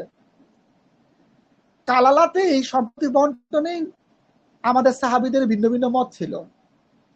সাহাবীদের মধ্যে আপনার ইখতিলাফ ছিল। সাহাবীদের মধ্যে আপনার হয়েছে, এটাকে কি বলে, আবু বকর রাদিয়াল্লাহু আনহু বলতেছে যদি ভুল বলি আমার পক্ষ থেকে, সঠিক বললে আল্লাহর পক্ষ থেকে, শুধুমাত্র সম্পত্তি বন্টনে। আর মুবাহালা করতে চাইছিল ইবনে আব্বাস রাদিয়াল্লাহু আনহু, যে ওরা যদি ভুল করে তাহলে মানে এত মানে এরকম। তো আসলে কোরআনের এলেমটা এটা কিয়ামত পর্যন্ত আপনি শেষ করতে পারবেন না, যে যত কথাই বলো। নরমাল একটা উদাহরণ, যে কোরআন মাজিদে একটা সিঙ্গেল ওয়ার্ড অতিরিক্ত নাই, একটা সিঙ্গেল ওয়ার্ড। যেমন ধরেন আপনি যার বই পড়েন না কেন, দেখবেন রবীন্দ্রনাথ ঠাকুর, কাজী নজরুল ইসলাম, বাংলাদেশের কোন লেখক পাখি কিচির মিচির করে দক্ষিণা বাতাস বইতেছে, অতিরিক্ত কথা। কিন্তু কোরআন মাজিদে কোনো অতিরিক্ত কথা নাই। এখন আপনি আয়াত পাইছেন, আয়াতের মধ্যে লেখা আছে যে কোরআন মাজিদে লেখা আছে ইয়ের ঘটনা, কার? আল্লাহু আকবার, কাহাফ, গুহাবাসীদের ঘটনা। বলতেছে যে আমি তাদেরকে ডান কাঁধে ও বাম কাঁধে পার্শ্ব পরিবর্তন করাতাম। তো ঘুমের সময় হয়তো মানুষ ডান কাঁধে বাম কাঁধে পার্শ্ব পরিবর্তন হবে, তো এটা অতিরিক্ত, এই কথাটা বলা দরকার কি? আমি তাদেরকে ডান কাঁধে বাম কাঁধে পার্শ্ব পরিবর্তন করে, তুমি কথা বলা দরকার কি? আবার বলে তো সূর্যটা তাদেরকে সরাসরি আলো দিত না, কেটে যাইতো, পূর্ব দিক থেকে পশ্চিম দিক থেকে কেটে যেত, বলা দরকার কি? হ্যাঁ। আবার বলতেছে যে তুমি যদি বাইরের থেকে দেখো, ভিতর থেকে দেখো, তুমি ভয় ভয় যেতা, তোমার কাছে মনে হইতো তারা ঘুমন্ত, আসলে তারা ঘুমন্ত না, জাগ্রত। এটা বলা দরকার কি? এই কথাগুলো কি মানে এই প্রত্যেকটা কথা গুরুত্বপূর্ণ। দেখেন, প্রথম কথা হইলো, আপনি যদি কোনো জায়গায় 300 বছর ঘুমায় থাকেন, আপনার ওই জায়গাটা প্যারালাইসিস হয়ে যাবে, প্যারালাইসিস, রক্ত চলাচল বন্ধ হয়ে যাবে। দেন আপনি যদি কোনো জায়গায় পা বাইধা রাখেন, একটা পর্যায়ে রক্ত চলাচল বন্ধ হয়ে যাবে না? শুয়ে থাকলে 300 বছর শুয়ে থাকলে আপনার ওই জায়গাটা প্যারালাইসিস হয়ে যাবে। প্যারালাইসিস হয়ে গেলে অবশ, মানে প্যারালাইসিস তো বুঝেন, কাজ করবে না, একটা পর্যায়ে হয়তো আপনার জীবন ঝুঁকি হবে, পৌঁছে যাবে। তো ওই জায়গাটা যাতে প্যারালাইসিস না হয়, এই জন্য ডান কাঁধ বাম কাঁধ পার্শ্ব পরিবর্তন করা হইতো। সুবহানাল্লাহ, এই কথাটা বলছে। দেখেন, শুধুমাত্র দেখেন আল্লাহ রাব্বুল আলামিনের ইয়েটা। তারপরে বলতেছে যে সূর্যটা মানে তাদেরকে ডিরেক্ট আলো দিত না। যদি ডিরেক্ট আলো দেয় তাহলে ধরেন কাহাফের গুহার মুখ বরাবর হলো সূর্যের পূর্ব দিক, তো পূর্ব দিক থেকে সূর্য উঠে, তো ধরেন 4-5 ঘন্টা তারা সূর্যের আলোটা পায়। তো 4-5 ঘন্টা সূর্যের আলো পাইলে তারা ঘামাবে, বা সূর্যের আলো তারা ঘামাইলে কি হয়? সূর্যের আলো আপনি ঘামাইতেছেন, তো ঘামাইলে যে জিনিসটা হয়, আপনার পানি দরকার, ডিহাইড্রেশন হবে, লবণ বাইরে যেতেছে, পানি বাইরে যেতেছে, সুতরাং আপনার পানির দরকার। এখন ঘুমার মধ্যে তো আপনি পানি পেতে পারবেন না, এই জন্য ডিরেক্টলি আপনার ওই সূর্যের আলোটা ওই গুহাবাসীদের যারা ছিল ওদের ডিরেক্টলি গায়ে পড়তো না, মানে একটু ডান দিকে বাঁকায় যেত। আল্লাহু আকবার। আবার সূর্যের আলো বলতো মানে ডান দিকে একটু বাঁকায় যেত, মানে আলো থাকতো কিন্তু সূর্যের আলো থাকতো না। আলো কেন থাকতো? আলো না থাকলে আবার পোকামাকড় হয়, স্যাঁতস্যাঁতে হয়ে গেলে পোকামাকড় হয়, আর পোকামাকড় হলে তাদের শরীর খাইতো, মানে ব্যাকটেরিয়া ভাইরাস জন্মাইতো, তাদের বেঁচে থাকাটা কঠিন হয়ে যেত। সুবহানাল্লাহ। আবার বলতেছে যে তারা, তোমার কাছে দেখলে মনে হবে তারা ঘুমন্ত, আসলে তারা ঘুমন্ত না। তো ধারণা করা হইতেছে মেবি তাদের চোখ খোলা, কারণ মানে অনেকক্ষণ চোখ বন্ধ থাকলে দৃষ্টিশক্তি চলে যায়, বুঝছেন? চোখ খোলা ছিল অথবা মাঝে মাঝে চোখ বন্ধ ছিল। তো আপনি যদি কাউকে চোখ খোলা অবস্থায় শুয়ে থাকতে দেখেন, ধরা ভয় ভয় যাবেন না? হ্যাঁ, হ্যাঁ, হেড আমি কি দেখলাম? চোখ খোলা থাকা অবস্থা দেখলে কিন্তু আপনি ভয় হয়ে যাবেন, হ্যাঁ হ্যাঁ আপনি এটা কি দেখলেন, আমি এটা কি দেখলাম। সো আপনি জিনিসটা একটু দেখেন, এই যে কাফ গুহাবাসীদের জন্য আল্লাহ রাব্বুল আলামিন যে এই যে মানে তাদেরকে যে প্রোটেক্টের ব্যবস্থাটা আল্লাহ রাব্বুল আলামিন করছেন, তারা গুহার মধ্যে আশ্রয় নিছে। এখানে অনেকগুলো বিষয় আছে। অনেকে বলে পুনরুত্থানের একটা মেসেজ, হ্যাঁ, অনেকে বলে, তবে পুনরুত্থানের মেসেজ তো অবশ্যই আছে এখানে। মানে আল্লাহ রাব্বুল আলামিন যদি 300 বছর ঘুমায় রাখা জীবিত করতে পারেন, তাহলে আমাদেরকে পুনরুত্থিত করতে পারবেন। তবে এটার পাশাপাশি আরো মেসেজ হইল, আমি একটা জিনিস বলি, এটা আমার অবজারভেশন। আমি দেখছিলাম যে ওই আওয়ামী লীগের আমলে ওই যে অনেকজনকে ধরছে না, ধরে ইয়াতে রাখছে না, ওই যে জেলখানা রাখছে না, বা এটাকে কি জানি বলতো, ওই যে অন্ধকার রুম, মানে আয়নাঘর, কি জানি, আয়নাঘর, আয়নাঘর, কি ঘর, আয়নাঘর। আয়নাঘর, আয়নাঘর, হ্যাঁ। তা আয়নাঘরে রাখতো না? তা আয়নাঘরের মধ্যে একটা লেখা ছিল, যে লেখাটা আমি জানি না আপনারা অবজারভেশন করছেন কিনা, ওই লেখাটা আমি অবজার্ভ করছি। ওই লেখাটা যদি কেউ, মানে লেখাটা ছিল, কি লেখাটা ছিল, লা ইলাহা ইল্লা আনতা সুবহানাকা ইন্নী কুনতু মিনাজ জালিমিন। আল্লাহু আকবার। দেখেন, ওই যে লেখাটা লেখছে চক দিয়া, ওই লেখাটা লেখছে, ওর কথা হইল যে আমি শুনছিলাম বিপদ আপদে পড়লে এই দোয়াটা লিখতে হয়, সেই জন্য এই দোয়াটা লিখছে। আমি জানি না সে অর্থটা জানে কিনা। ওই রুমের মধ্যে কিন্তু যারা তাকে গ্রেফতার করছে তারা কিন্তু, আচ্ছা আমি হয়তো একটু পলিটিক্যাল ডিসকাশন হয়ে যাইতেছে, আপনারা মনে কিছু নিয়েন না। তো ওই রুমের মধ্যে আমি কিন্তু পলিটিক্যালি আলাপ করতেছি না, আমি আসলে আলাপ করতেছি হলো মানে একটা বাস্তব ঘটনা। তো ওই রুমের মধ্যে ঢুকছে কে? ওই রুমের মধ্যে যারা ঢুকছে, যারা বন্দি করে রাখছিল, তারাও তো কি মুসলিম ছিল। আমি জানি না সে এই আয়াতের অর্থ জানে কিনা। লা ইলাহা ইল্লা আনতা সুবহানাকা ইন্নী কুনতু মিনাজ জালিমিন। লা ইলাহা, আল্লাহ ছাড়া কোনো ইলাহ নাই। হ্যাঁ, আপনি লা ইলাহা ইল্লা আনতা, হে আল্লাহ আপনি ছাড়া কোনো ইলাহ নাই। সুবহানাকা, আপনার পবিত্রতা, ইন্নী কুনতু মিনাজ জালিমিন। পর কথাটা অর্থ কি? আল্লাহু আকবার। ইন্নী কুনতু মিনাজ জালিমিন, নিশ্চয়ই আমি জালিমদের অন্তর্ভুক্ত। দেখেন, যে চক দিয়ে লেখছে সে বলতেছে নিশ্চয়ই আমি জালিমদের অন্তর্ভুক্ত, আমি জুলুম করেছি, নিশ্চয়ই আমি জুলুম করেছি, নিশ্চয়ই আমি জালিমদের অন্তর্ভুক্ত। যে চক দিয়ে কথাটা লিখছে, হ্যাঁ, সে তো এই কথাটা লিখছে কারণ সে মনে করছে বিপদে আপদে, অবশ্যই বিপদে দোয়াটা পড়া হয়, কারণ আমরা সবাই জালিম, নিজের নফসের প্রতি গুনাহগার না, তো গুনাহ করলে তো নিজের নফসের প্রতি জুলুম করা হয়। কিন্তু ওই লেখাটা যে দেয়ালে লিখছে, ওই দেয়ালে তো পুলিশও ঢুকছিল বা অনেক ইয়াও ঢুকছিল, তারা কি এই লেখাটা দেখছে না? তারাও তো এই লেখার অর্থটা বুঝা করা উচিত না? আমাদের আলেমরা তো অনেকে বলে না কোরআন হাদিস, কোরআন মাজিদ হাদিস বুঝা পড়ার দরকার না, বুঝা পড়ার দরকার নাই। আজকে বুঝে পড়লে, যদি ওই অফিসার বুঝা পড়তো, আমার কাছে মনে হয় একবার হইলে বাড়ি দিত। ধরেন ওই অফিসার ঢুকলো, ঢুকা যদি দেখতো এই দোয়াটা, সে তো এটা বুঝছে যেটা বিপদে লেখছে। মুসলিম অফিসার যদি দেখতো লিখছে যে আল্লাহ আপনি ছাড়া কোনো মাবুদ নাই, হ্যাঁ, আপনার পবিত্রতা, নিশ্চয়ই আমি জুলুমে, মানে জালিম বা জালিমদের অন্তর্ভুক্ত, ইন্নী কুনতু মিনাজ জালিমিন, নিশ্চয়ই আমি জালিম সম্প্রদায়ের মধ্যে একজন। আল্লাহু আকবার।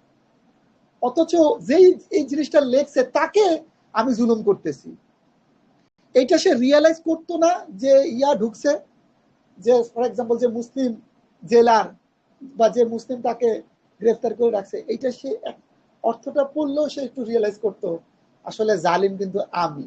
অথচ সে কিন্তু এই কথাটা লিখছে, মানে মাজলুম এই কথাটা লিখছে যে আমি জালিম, মাজলুম লিখছে আমি জালিম। আল্লাহু আকবার। সো আমি এই কথাটা কেন বললাম, এইটাও দেখেন, আর একটা ঘটনা ছিল, একজন লোক বলতেছিল, নামটা ভুলে গেছিলাম, সে বলতেছিল সেও এরকম জেলখানায় ছিল।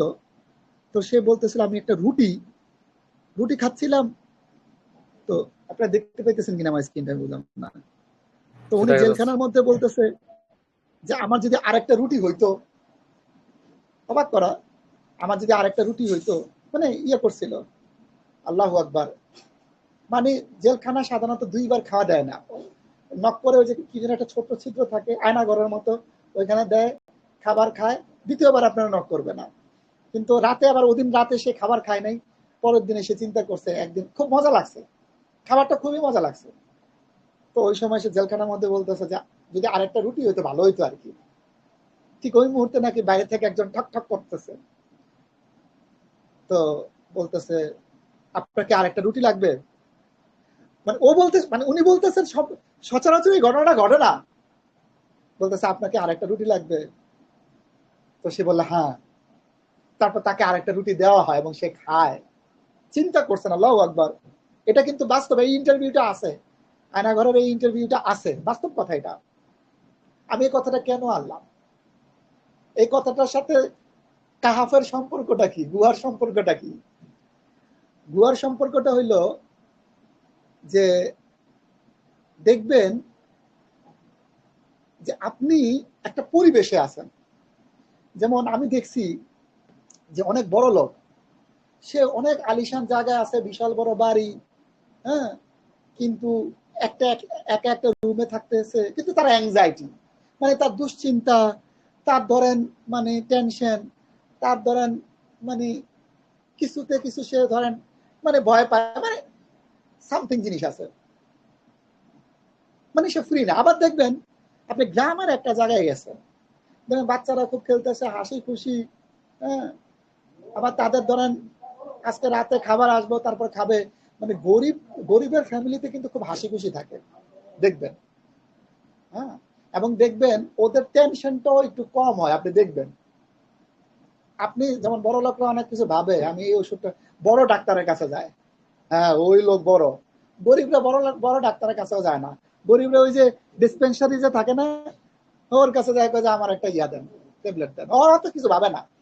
বড় লোক বাবা শুরু করে, আচ্ছা আমার নাউজুবিল্লাহ হার্টের সমস্যা, বড় লোক চিন্তা করে যে আমি এ কি সঠিক ট্রিটমেন্ট করবে নাকি সবচেয়ে বেস্ট একজন ডক্টর, সে প্রফেসর খোঁজা শুরু করে। গরিবের এরকম কোনো টেনশন মেনশন নাই। আমি যে কথাটা বলতে চাচ্ছি যে কাহাফের এই ঘটনাটা উল্লেখ করলাম কেন, যে ওই যে জেলখানার ওই ঘটনাগুলো উল্লেখ করলাম কেন, এই বিষয়গুলো উল্লেখ করলাম যে আল্লাহ রাব্বুল আলামিন একটা মানুষকে জেলখানায় রাইখাও, গুহায় রাইখাও আল্লাহ রাব্বুল আলামিন তাকে টেক কেয়ার করতে পারে। সুবহানাল্লাহ। মানে আপনি আল্লাহকে পেয়ে গেলেন তো সবকিছু পেয়ে গেলেন। আল্লাহকে পাওয়াটাই হচ্ছে আপনার জন্য সবচেয়ে বড় সুখ, বুঝছেন? এখন আপনি গুহাতে থাকেন, ওরা তো রাজপ্রাসাদে থাকতো, রাজপ্রাসাদ থেকে ওরা গুহাতে গেছে। আপনি গুহাতে থাকেন, জেলখানায় থাকেন, আর যে জায়গায় থাকেন, আল্লাহকে পেলেন, আল্লাহ রাব্বুল আলামিন। আপনি দেখছেন টেক কেয়ারটা, দেখছেন সূর্য পর্যন্ত, বলতেছে সূর্য আলো কেটে যায়, মানে সূর্য উঠতেছে অস্ত যাচ্ছে এমন অ্যাঙ্গেলে একটা সূর্য পর্যন্ত তাকে ইয়ে করতেছে যে না, ও যাতে মানে 300 বছর বেঁচে থাকে, মানে এটা যাতে সমস্যা না হয়, একটা সূর্য, হ্যাঁ। তারপরে যে সে পার্শ্ব পরিবর্তন করতেছে, পার্শ্ব পরিবর্তন না করলে তার সমস্যা হইতো, কি সমস্যা হইতো, প্যারালাইজ হয়ে যেত। আল্লাহ রাব্বুল আলামিন দেখেন কি পরিমাণ তাকে ইয়ে করতেছে, আল্লাহু আকবার। আরো অনেক কিছু ছিল হয়তো আমরা জানতাম না, আরো অনেক কিছু ছিল। আমি যে কথাটা বলতে চাচ্ছি যে আল্লাহ রাব্বুল আলামিন একটা গুহাতে পর্যন্ত এই যে টেক কেয়ারের বিষয়টা, এই জিনিসটা আল্লাহ রাব্বুল আলামিন করতে পারেন। তো আল্লাহকে পেয়ে গেলেন মানে আপনার শান্তি। আমি এমন অনেকটা দেখছি যে আমার একজন পরিচিত একজন ছিল, উনি মানে ওনার 7-8 লাখ টাকা লস খাইছে, আবার উনি ওনার ঘর ভাড়া, দোকান ভাড়া, উনি করতো কি মসজিদ থেকে বের হয়ে কি যেন চিন্তা করতো। তাই আমি বলতাম আপনি কি চিন্তা করেন, তো কি যেন চিন্তা করে 1 মিনিট পর আবার একটা হাসি দিত, হাসি দিয়ে বলতো দূর, হ্যাঁ আল্লাহর উপর ভরসা, ইনশাল্লাহ আল্লাহ এত বছর চালাইছে। ওনার হাসিটা না অত্যন্ত চমৎকার একটা হাসি লাগতো, হ্যাঁ, মানে আল্লাহর উপর ভরসা, এত বছর চালাইছে, দূর, হ্যাঁ বিন্দাস, ঠিক আছে আলহামদুলিল্লাহ। মানে ওনার হাসি দেখে আমার মন ভালো হয়ে যেত, বুঝছেন? যেটা বলতে চাচ্ছি যে এই যে মানুষগুলো এরা কিন্তু মানে বিপদ, মানে অনেক মানুষ দেখবেন বিপদে ধৈর্যশীল, ধৈর্য ধারণ করতে পারতেছে, মানে ওদের বিপদ বিপদই না। অনেকে ধরেন যুদ্ধ করে মজা পায়, অনেকে যুদ্ধ করে মজা পায় না, ভয় পায়। অনেকে ব্রিজ থেকে লাফ দিতে মজা পায়, ব্রিজ থেকে সমুদ্রে লাফ দিতে মজা পায়। অনেকে ব্রিজ থেকে সমুদ্রে লাফ দিতে ভয় পাবে। ভয় পাবে না? ভয় পাবে। অনেকে প্যারাসুট থেকে, প্লেন থেকে লাফ দিতে মজা পায়, প্যারাসুট দিয়া সে লাফবে, লাফ দেবে, দেখবেন ওয়াও হাসে, ভিডিও আপনারা দেখবেন। অনেকে ভয় পাবে, হেলিকপ্টার থেকে প্যারাসুট দিয়ে নামতে ভয় পাবে। তো পয়েন্টটা হচ্ছে যে আল্লাহ রব্বুল আলামিন, আমি তো দেখেছি, এটাও দেখেছি যে মানে আমি ক্যান্সার রোগীদের আসলে, আপনি এখনো বাংলাদেশের কয়েকজন ক্যান্সার রোগী কয়েকটা ভিডিও দেখবেন, দেখবেন ওদের হাসি, ওদের আমি দেখছি যে ওরা মানে ওদের আল্লাহু আকবার, ওদের আমি ততটা টেনশন দেখতাম না, ওরা হাসতো দেখতাম। ওরা হাসতো, ওরা মানে মানে আমি অবাক হয়ে যেতাম। আমি এক মানে ক্যান্সার একটা ছোট 12-13 বছরের একটা মেয়ে, 9-এ পড়ায় ভাই এরকম, তো তারা আমি মোটিভেট করার জন্য তারা ফোন দিছিলাম, উল্টা দেখলাম আমি মোটিভেট হয়ে গেছি। কিছুদিন আগের ঘটনা। মেয়ের যে সাহস, মেয়ে বলে ভাইয়া আমার কোনো ভয় লাগে না। তো আমি আমি ফোন দিয়ে বলছি যে আমি আগে জানতাম না, তো মেয়েটা আমার সাথে ওই মানে যোগাযোগ করতে চাইছিল, মানে কথা বলতে চাইছিল, লাইভে আমাদের সাথে যুক্ত হইতো। তো আমি আগে জানতাম না মেয়েটার এরকম অসুস্থতা। তো আমি আবার করছি কি, লাইভে যুক্ত হয়েছে তো ওনার ইয়েটা অন্যজন ভাইকে দিয়ে দিছে যে আপনি তার সাথে যোগাযোগ করেন। পরে শুনলাম সে ক্যান্সার আক্রান্ত। পরে আমি নিজ থেকেই এটা শুনে, নিজ থেকেই কি ব্যাপার এত কম বয়সী মেয়ে, নিজ থেকে ফোন দিছি। আমি বলছি আপু আমি আপনাকে ফোন দিছি, হ্যাঁ আপনি আমার ছোট বোনের মতো, তো কি অবস্থা বলেন এইটাই আপনার সম্পর্কে। তো বললো যে ওনার ক্যান্সার এইটি। তখন আমি বললাম যে আপনি ঘাবড়াবেন না। এরপর দেখলাম উনি যে কথাগুলো, মেয়েটা যে কথাগুলো বললো, উল্টা আমি মোটিভেট হয়ে গেছি, বুঝছেন না ভাই, আমি কোনো ভয় পাই না, হ্যাঁ আমার মানে যা হবে, আমার এখন আর কোনো ভয় লাগে না। মেয়ে দেখি নর্মাল মাশাআল্লাহ কথা বলতেছে, এই যে আমি তো আলহামদুলিল্লাহ অবাক হয়ে গেলাম। আমি বললাম উল্টা দেখি আমি মোটিভেট হয়ে গেলাম। হ্যাঁ ওকে মোটিভেট করতে গেছি, চিন্তা করেন সুবহানাল্লাহ, আল্লাহ রাব্বুল আলামিন তাকে সেই যোগ্যতা দিয়েছে। আল্লাহু আকবার, আল্লাহ রাব্বুল আলামিন তাকে সেই যোগ্যতা দিয়েছে। আমার উপদেশ কি কাজে হবে? আমি সলিমউদ্দিন, আমার উপদেশ দেওয়ার আগে আল্লাহ রাব্বুল আলামিন তাকে সেই সক্ষমতা দান করছে, যার কারণে আমি মোটিভেট হয়ে গেছি। চিন্তা করেন, একটা ক্লাস ছোট্ট একটা 9-এর বাচ্চার সামনে। হ্যাঁ, তো এগুলি হলো বিষয়। তো যা হোক, তো কোরআন মাজিদ যত পড়বেন দেখবেন কোরআন ওয়ালা একটা জিন্দিগি, হ্যাঁ অনেক কিছু দেখবেন একটা আভাস পাওয়া যায়। তো এই জন্য বলবো যে নিয়তটা ভালো করে রাখা, তারপরে ফোন করা, হ্যাঁ খোঁজ খবর নেওয়া, জ্বালাতন করা, যেটা কিভাবে, এটা কেমনে হইলো, ওটা কিভাবে হইলো। আর আরেকটা কথা মাথায় রাখতে হবে যে সৎ পথে থাকতে হবে, সৎ পথে থাকতে হবে। ইসলাম নিয়ে হীনমন্যতায় ভোগা যাবে না। আমি এমন অনেকের সাথে কথা বলছি, আমাকে সাথে একজনের কথা হইলো, একজন, আমি বললাম কি, তো বললে উনি খেলাফত চায়। তো বললাম এটা তো ভালো জিনিস। বললে হ্যাঁ ভালো জিনিস, কিন্তু উনি এই কথাটা লাইভে বা অন্য মানে সব জায়গায় মানে উনি বলতে পারেন মানে চায় না বা ইত্যাদি। আমি বলছি, কেন, আপনি কি চুরি করছেন? মানে খেলাফত চাওয়া, জিহাদ চাওয়া, জিহাদের কথা বলে এটা কি চুরি? আপনি কিছু মানে আমি বুঝলাম না। যতক্ষণ আপনি হীনমন্যতায় ভুগবেন, যতক্ষণ আপনি এটাকে লজিক্যালি রিপ্রেজেন্ট না করতে পারবেন, আপনাকে তত পেয়ে বসবে। যেমন নাস্তিকরা আমাদের লাইভে জিহাদ, আমি অবশ্যই জিহাদ করতে হবে। চেঙ্গিস খানের পরে মঙ্গোলিয়ার জনসংখ্যা খুবই কম। মঙ্গোলিয়া হচ্ছে বিশাল একটা রাজ্য, বিশাল একটা সাম্রাজ্য। মঙ্গোলিয়ার জনসংখ্যা নাই, জানেন? জনসংখ্যাই নাই। মঙ্গোলিয়ার জনসংখ্যা হবেও না। মঙ্গোলিয়ার এই অবস্থা করছে কে জানেন? বৌদ্ধরা। নাস্তিকরা তো বৌদ্ধদের ফলো করে, বৌদ্ধরা মঙ্গোলিয়াকে পঙ্গু করে দিছে। বৌদ্ধরা বলছে মঙ্গোলিয়ারা তো আগে যুদ্ধ করতো, যুদ্ধের ইয়া ছিল, তো ওদের অনেকগুলো ট্রাইব ছিল, তো তাদের নিজেদের গোত্রের মধ্যে যুদ্ধ হইতো। তো নিজেদের গোত্রের মধ্যে যুদ্ধ হইতো, তো এটা তো নিজেরা দুর্বল হয়ে যেত। পরে চেঙ্গিস খান তাদেরকে একসাথে করছে। নিজেরা যুদ্ধ করবো কিভাবে? নিজেরা একসাথে অন্যজনের বিরুদ্ধে আমরা যুদ্ধ করব। চেঙ্গিস খানের নেতৃত্বে তারা একসাথে হয়ে তারা বিশাল একটা সাম্রাজ্য তৈরি করতে পারছে। পরবর্তীতে বৌদ্ধরা ঢুইকা ভালো, নিজেকে ভালো রাখতে হবে, যুদ্ধ বিগ্রহ ভালো জিনিস না, এটা না, ওইটা না, সেটা না। তো ওরা বলছে হ্যাঁ প্রাণী হত্যা মহাপাপ। এটা বলার পরে খুব খেয়াল করেন, ওই মঙ্গোলিয়ারা করছে, আচ্ছা ঠিক আছে হ্যাঁ যুদ্ধ খারাপ জিনিস, যুদ্ধ ছেড়ে দিছে। তো যুদ্ধ ছাড়তে ছাড়তে বৌদ্ধ ধর্ম গ্রহণ করছে। এরপরে একটা সময় ও বৌদ্ধ ধর্ম আবার ইয়েটা হচ্ছে কি, তারা সন্ন্যাসী, তারা আবার বাচ্চা টাচ্চা কম নেয়, তাদের জনসংখ্যাটা কমে গেছিল বাচ্চা কম নেওয়ার পর। এরপরে একটা সময় কি হয়েছে, তারা তো যুদ্ধ ছেড়ে দিছে, অপপক্ষ যারা ছিল মানে মানে ওই ওই মঙ্গোলিয়ার আশেপাশে যারা ছিল তারা তো অ্যাটাক করে বসছে, মোস্ট প্রবাবলি চীন অ্যাটাক করছিল, অ্যাটাক করে বসছে। এখন আর এরা যুদ্ধ করতে চায় না, কারণ হচ্ছে বৌদ্ধ ধর্ম যুদ্ধ করতে চায় না, যুদ্ধ করেও না, ওরাও মারা গেছে, এমনকি ওদের জনসংখ্যাও কমে গেছে। আজকে ওদের এই অবস্থা দেখেন। এই যে মঙ্গোলিয়াকে এই অবস্থায় রাখছে, নাস্তিকতার যে আইডিওলজি অথবা বৌদ্ধ ধর্মের যে আইডিওলজি, এইটার কারণে মঙ্গোলিয়াকে আজকে এরকম ইয়ে করে রাখছে। আজকে আপনি ভদ্র থাকলে তো লাভ নাই, আপনার আশেপাশে তো ভদ্র নাই, আপনি ভদ্র থাকবেন আশেপাশে আপনার মেরে ফেলাবে। তো সুতরাং আপনাকে যুদ্ধ জিহাদ করতে হবে, হ্যাঁ, অন্যায়ের বিরুদ্ধে জিহাদ করতে হবে, যুদ্ধ করতে হবে। আপনি অন্যায়ের মানে একজন অন্যায় করবে, আপনি তাকে সাপোর্ট করবেন না? হ্যাঁ, আমেরিকাতে এই নামেই বলে যে আমরা অন্যায়ের বিরুদ্ধে আমাদের অভিযান। তা আমেরিকা এই কথা দেখেন, আমেরিকা যুদ্ধ করে, যুদ্ধ লাগার আছে, কিন্তু আমেরিকা বলে আমরা অন্যায়ের বিরুদ্ধে যুদ্ধ করতেছি, আমরা অন্যায়ের বিরুদ্ধে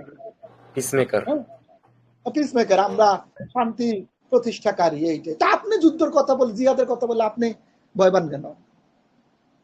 আপনি মানে কি, আপনার যুক্তি নাই কেন আপনার কাছে? আর একটা কথা মনে রাখবেন, যখন এই যে ওরাও তো ডিরেক্ট, এই যে যুবকরা তো ডিরেক্টলি বলছিল, একটা কথা বলছিল না, কি বলছিল যুবকরা? ওই যে রাজা তানাউস মেবি নামটা ছিল, ওই যে আসাবে কাহাফের ওই রাজা তানাউস ছিল। তো ওই যে শিরক কিফোর করতো, মেবি ওর নাম ভুলে গেছি। তো এরাও রাজ পরিবারের ছিল। তো ওরা বলছে যে তোমরা ইয়ে করো, তোমরা তাওহীদের প্রচার করো, তোমরা তাওহীদ ছেড়ে দাও। তো ডিরেক্টলি বলছে না, আমরা তাওহীদ ছাড়বো না। তো যারা তাওহীদ ছাড়বো না বলে তাদেরকে পাথর মেরে হত্যা করে। তো যেহেতু রাজ পরিবার থেকে, তো ওই শিরক পূজারী রাজা বলতেছে ঠিক আছে তোমাদের কিছু সময় দিলাম, ওই সময় তারা আসলে আশ্রয় নেয়, গুহাতে আশ্রয় নেয়। তো খেয়াল করেন যে কথাটা বলতেছিলাম, তারা কিন্তু ডিরেক্টলি বলছে, সাহস করে। হ্যাঁ, তো সুতরাং জিনিসটা হচ্ছে এরকম, আপনি স্মার্ট থাকতে হবে। আপনি তো বলবেন যে ভাই দেখেন আমি ভুল বললে আমার ভুল প্রমাণ করে এরপরে আমার শাস্তি দেন, কোনো সমস্যা নেই। হ্যাঁ, আমাকে ভুল প্রমাণ করে তারপর আমাকে শাস্তি দেন। এইটাই হচ্ছে আমাদের সমস্যা। আমরা ইসলামের শরিয়া আইন নিয়ে, খলিফা নিয়ে, অনেক কিছু নিয়ে আমরা হীনমন্যতায় ভুগি। কেন আপনি হীনমন্যতায় ভুগবেন কেন?